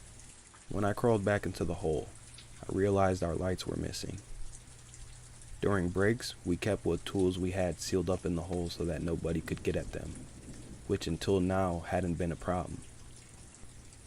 Dave, as expected, was spitting mad and ready to pack up for the night, which neither I or Sal had any qualms about. Not wanting to make the situation worse, I didn't mention the peeking janitor watching us from around the corner. The next day we had fresh lights. Dave had called up our foreman, who begrudgingly dropped us off a few more. The foreman wasn't thrilled with our progress. Mind you, his original work estimate was 1 week of overnight work, which wouldn't have been possible in a million years. But nevertheless, the fire had been lit, and excuses would fall on deaf ears. Dave was vocally suspicious of the custodians to anyone who would listen, and at the time, I was willing to believe it myself. There was really nobody else in the area who had access to the holes. It could easily be the man who kept trying to climb into the hole with us, with a vacant, too large smile plastered across his face, or the peeking janitor, who seemed to materialize out of nowhere to glare at us from around his corner and never seemed to do any actual janitoring. Regardless, we were back in the hole and making good headway. We had been taking our lights and tools down with us on breaks to keep them accounted for, which seemed to do the trick. By the end of the week, we were done with what we could manage from that particular hole and moved on to the next one, which was further down the hallway. It was also the one that contained that mysterious heap of rags. This entrance was the worst by far. A structural beam cut across it, nearly dividing the access by half. We had to squeeze in feet first and worm our way backward to get past the beam. The space also had the least overhead. When we crawled around on our hands and knees, we'd get prodded by exposed screws in the Q-deck ceiling. There were racks of conduit snaking all over, which I ended up needing to wiggle my way over to get around. Some areas were so tight, I remember that I had to crawl out backwards to get free, as there was no room to turn around once I wedged inside. If I was feeling unwelcome in the first hole, I was feeling downright vulnerable in this one. It felt like I was in deep trouble with somebody. They were in the middle of chewing me out. This hole was colder than the other somehow, even though both had led to the same overall area. It was like descending into an ice bath. That rag pile was accessible now, but looking at it gave me this jolt of anxiety, of grim anticipation. Instinctually, I didn't want to go near it, so naturally, I put it off into the very end. I squirmed to the furthest corner away from the rag pile to take stock of which fittings and how much pipe we'd need to carry to get us through the remainder of the night. It was at this point I got another nasty surprise. Our old lights were here, stuffed into the corner. There was a jab of terrible disbelief in my gut as I laid there, breath misting faintly before my eyes. All 3 of the lights were still completely intact, as far as I could tell, but their surface was tacky with a transparent film. It was the consistency of cold syrup. Cradling them in my arm as best as I could, I made my way back to the entrance as quickly as I could. It was at this point my light began to act up. The closer I squirmed to the hole, the dimmer my light became. It had begun to flicker by the time I'd reached the hole. I could hear that strange gasping again, and the shuffle of rags not 10 feet away from me. Cold adrenaline was pumping through me at this point as I hurled the lights from the hole and began to push my way out. At waist level, I felt the hand.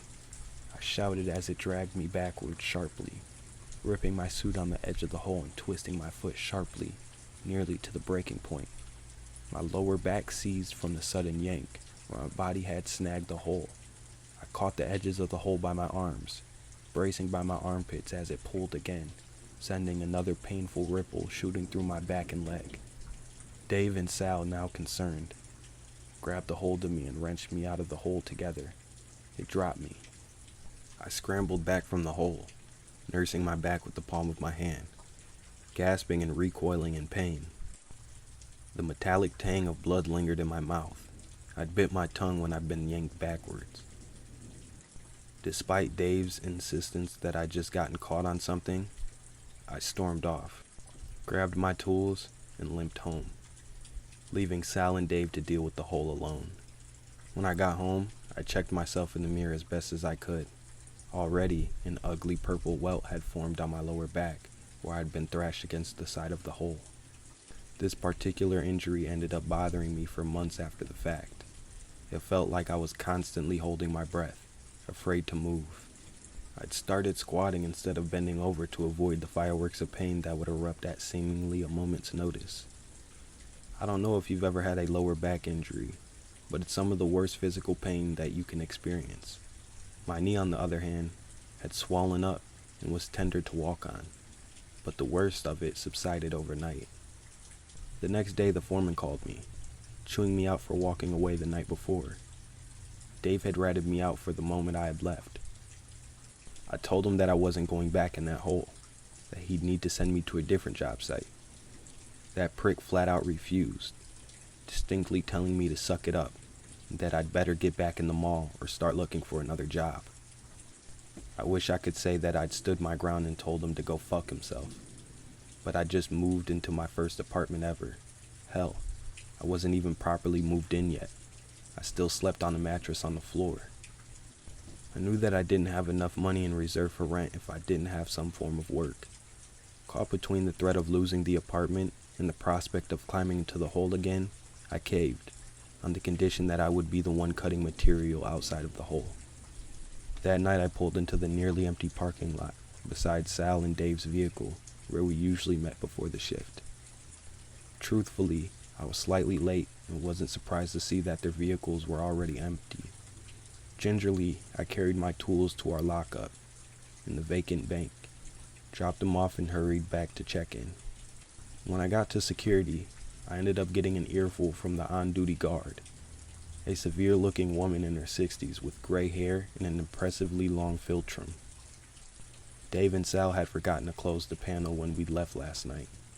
Furthermore, they'd left material in the back hallway, a serious no-no in service.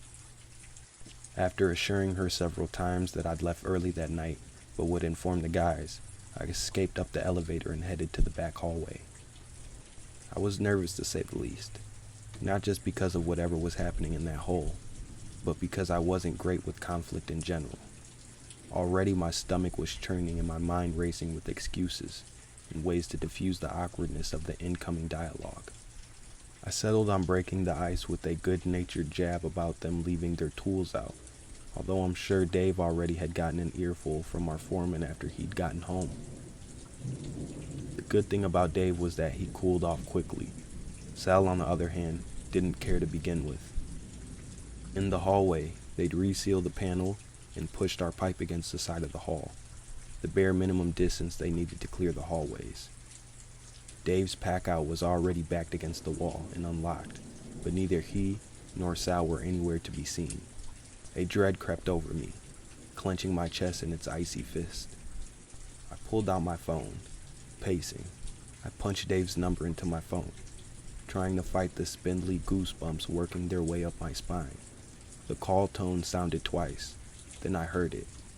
The muffled tone was faint and eerily chipper, and coming from the hole. I remember staring at that hole long after the ringing stopped, holding my breath as it went to voicemail. I had to do something.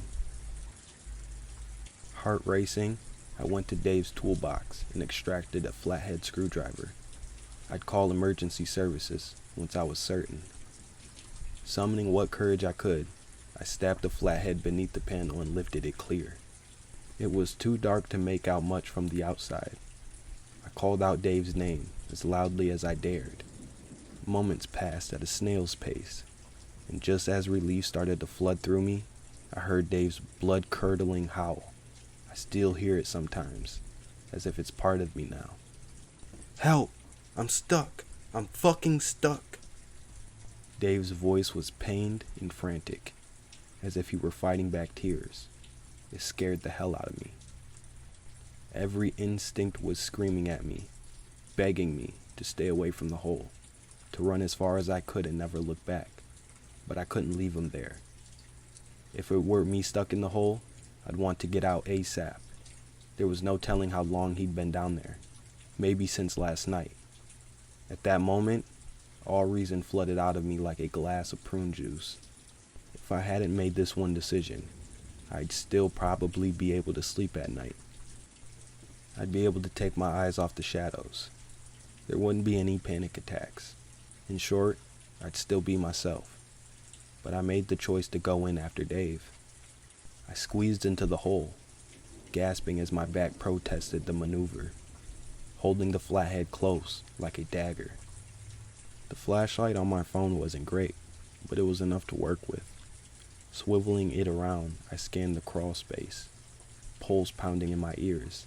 That unwelcoming aura was back, and it poured over me as I searched for Dave and Sal. "Dave, where are you?" I called out. "Help!" I jumped. The voice felt distant, oddly distant in the crawl space. So I made the split-second decision to make my way over to the ominous pile of rags as quickly as I could, as it was the only thing large enough to keep Dave or Sal out of my line of sight. I felt like I was army crawling across a field of molasses. The grease pulled at my clothes and clung to the skin of my wrist like oil paint on canvas. The crawl to the pile felt like a heartbeat. Adrenaline spurred me beneath the narrow structural beams, quicker than I'd ever managed before. I was soaked in sweat and grease by the time I reached it. The crawl to the pile felt like a heartbeat. Adrenaline spurred me beneath the narrow structural beams quicker than I'd ever managed before, and I was soaked in sweat and grease by the time I reached it, gagging as the smell overwhelmed my senses, fighting the overwhelming urge to vomit as the saliva thickened in my mouth like paste. Trembling, I started to claw through the pile of rags. No, at this point I knew it wasn't a pile of rags. It was a pile of clothes. Clothes that were matted down into a stiff mass.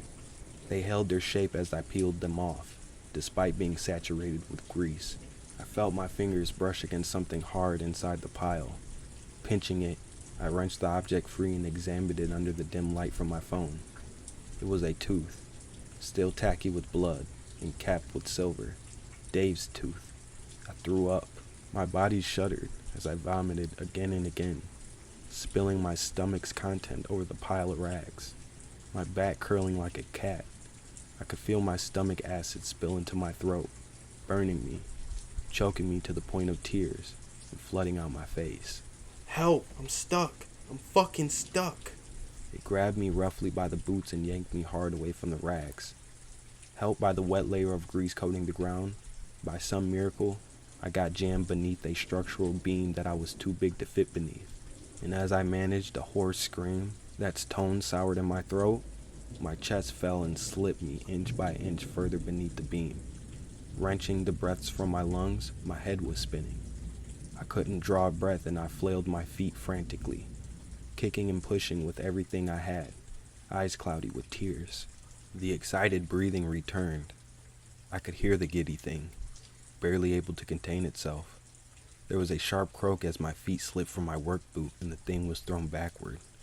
Wrapping my hands around a P-trap, I yanked with all my might, ramming myself out of the gap, kicking my knees frantically into the ground for traction. There was a snap as the pipe broke, spraying me with cold chunks of black decomposed food, but I'd gotten myself loose enough to make it break for the panel, praying to God that I had enough time to squeeze out of the hole. I could hear the thing skittering across the floor behind me, and possibly fast. Each time it lifted one of its limbs, the semi-dried grease ripped like thin cotton. It was on me as I was nearing the light. Desperately, I managed to whirl onto my back, losing my phone in the whirl of motion. Its hands were iron around my neck, and it slammed me against the ground. Cackling in delight, my vision darkened and tunneled as I stared in the horror at it, my dizzy brain trying to make sense of it. I saw two beaks, but where the eyes should have been, its limbs were spindly, impossibly long and taut with pale skin, and its laughing mouth was wide and filled with needle-like teeth, black like obsidian, and dripping with viscous spittle. Its long, filthy nails dug into my throat as it squeezed my soft neck nearly into a pulp, wringing it like water from a wet towel. I swung my arm hard at whatever it was, gripping the screwdriver for dear life, my mind screaming that they would never find my body, that my girlfriend would never know what happened to me. My family would wonder where I'd gone. On the second jab, I felt the flat head bite hard into wherever its ear would have been, soaking my hand in foaming blood. The howl it let out was the worst sound I've ever heard in my life. It made my ears ring and my stomach churn. My heart hurt like hell as it pounded away in my chest, and I thought I was going to have a literal heart attack just a few meters from salvation. It loosened its grip enough for me to shove it free with my legs, losing Dave's screwdriver in the process. I scrambled to the entrance and wormed my way through the opening.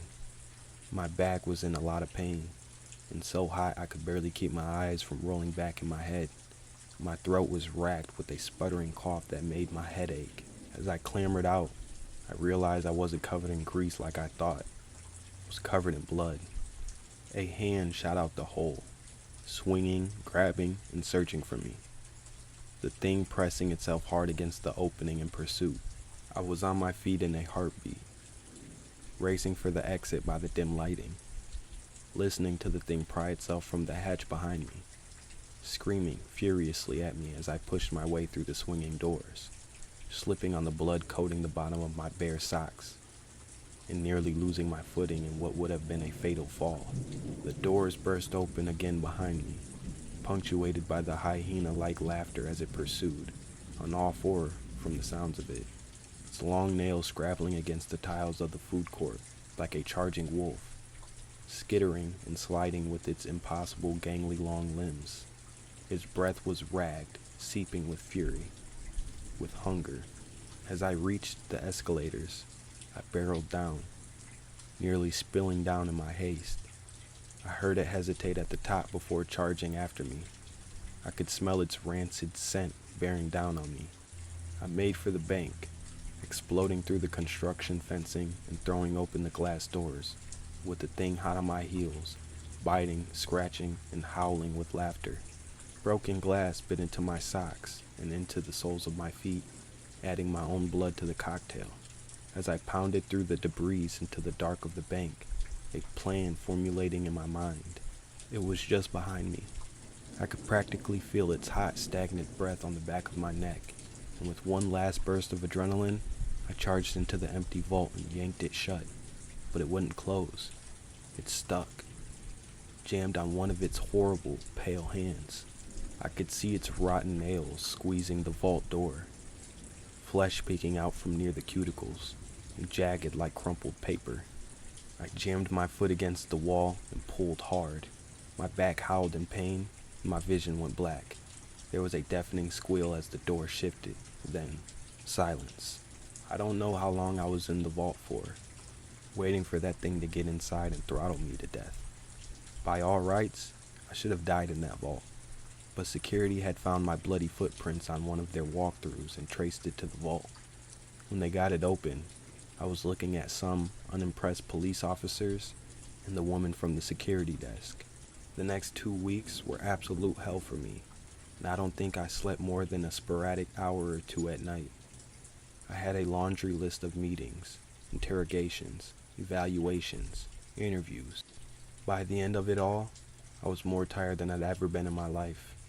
The cops hadn't found anything in the crawl space except for the hoarded clothing and Dave's remains. Although I don't know how long they actually looked for, They never found out what happened to Sal's remains. I ended up laid off due to the murder accusations that were being flung around by the press, as well as Sal's family. I had to meet with the property manager at the condo about my missed payment, and everyone I knew was bombarding me with questions about what had happened that night. It was during this stretch that I was seriously questioning my mental state. I slipped into some of the worst depression I've ever experienced. I wasn't sleeping, I wasn't washing, and every shadow looked like it was gunning for me. And the guilt. The guilt was the worst part. I could have stopped both of them from going down into the hole the night I stormed off, but I didn't.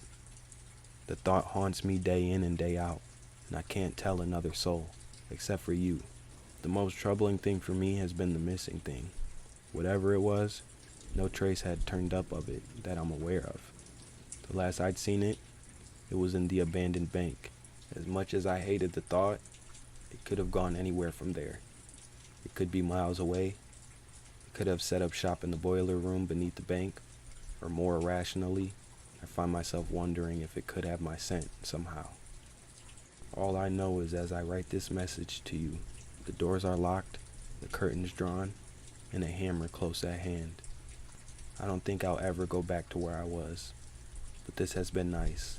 It's been reassuring to picture you as a friendly ear, nodding and watching me tell my story, as unbelievable as it is. So in closing, thanks. You've helped me keep the darkness at bay for just a little longer, and I've managed to work through some of my tangled thoughts. Take care.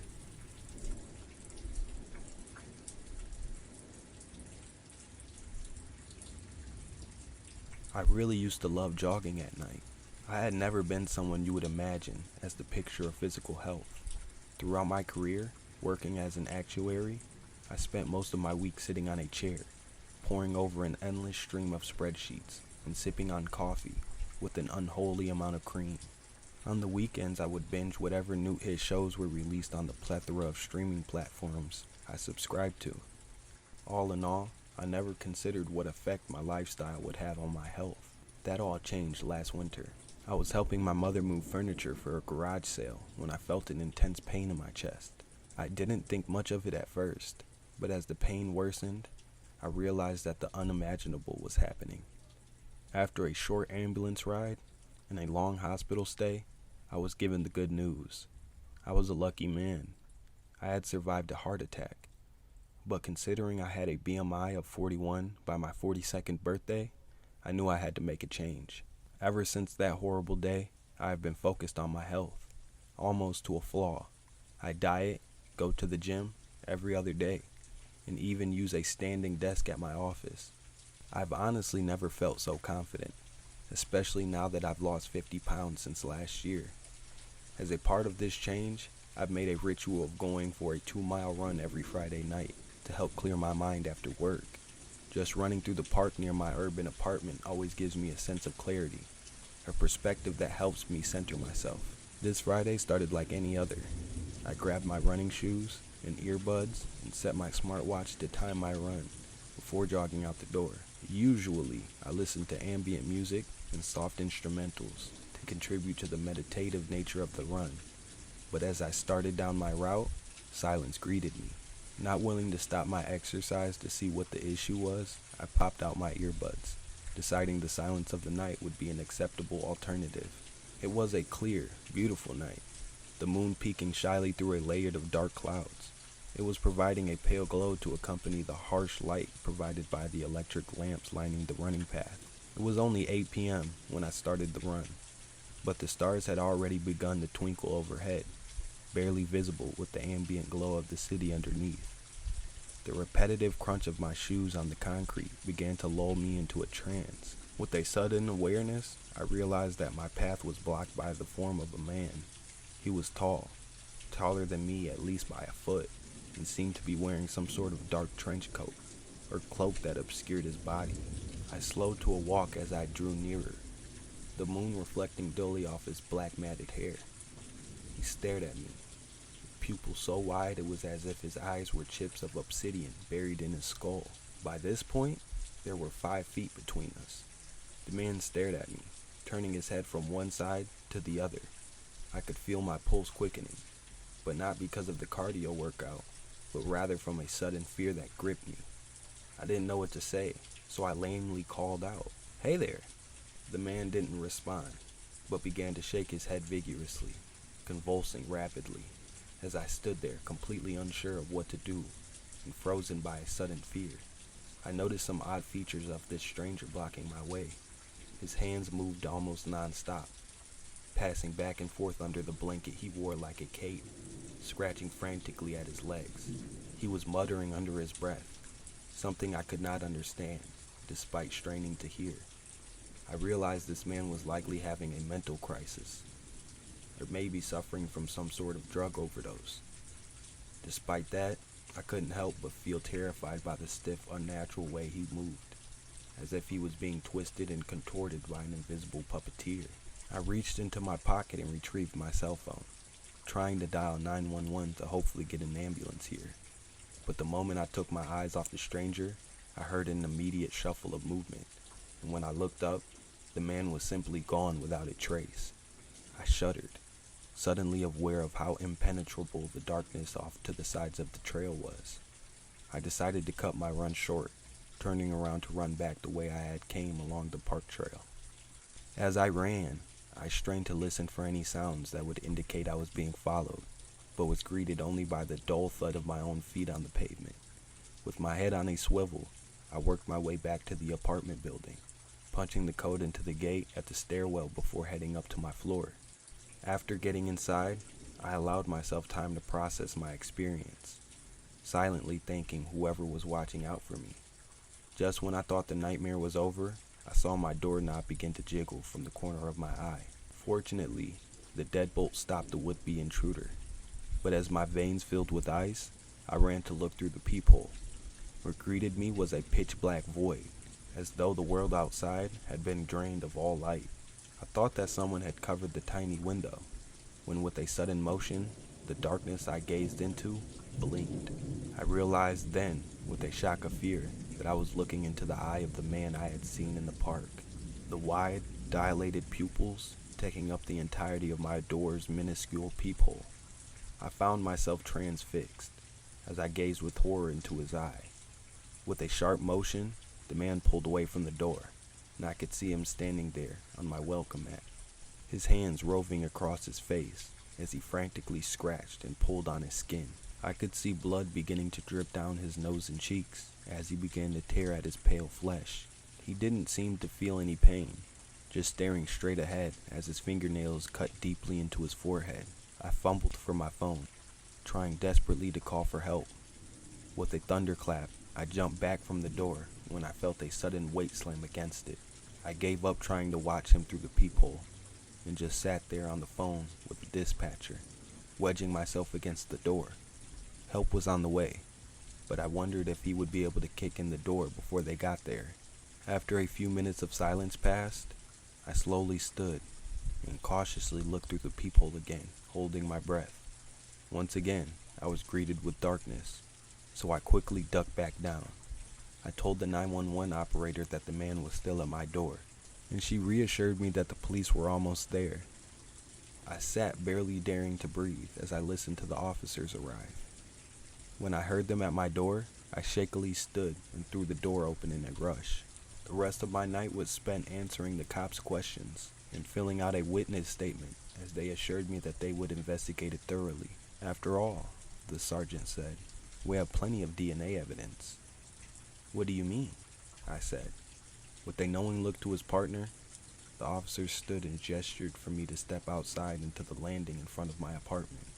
When I did, he slowly shut the door to show me the outward-facing side of it. When I saw the state of the whitewashed wood door, I gasped in abject horror. The last time I had looked out the peephole and saw only darkness wasn't because the man was looking in it at all. Rather, it was because the blood, skin, and dark black hair that was messily smeared over the entirety of my front door.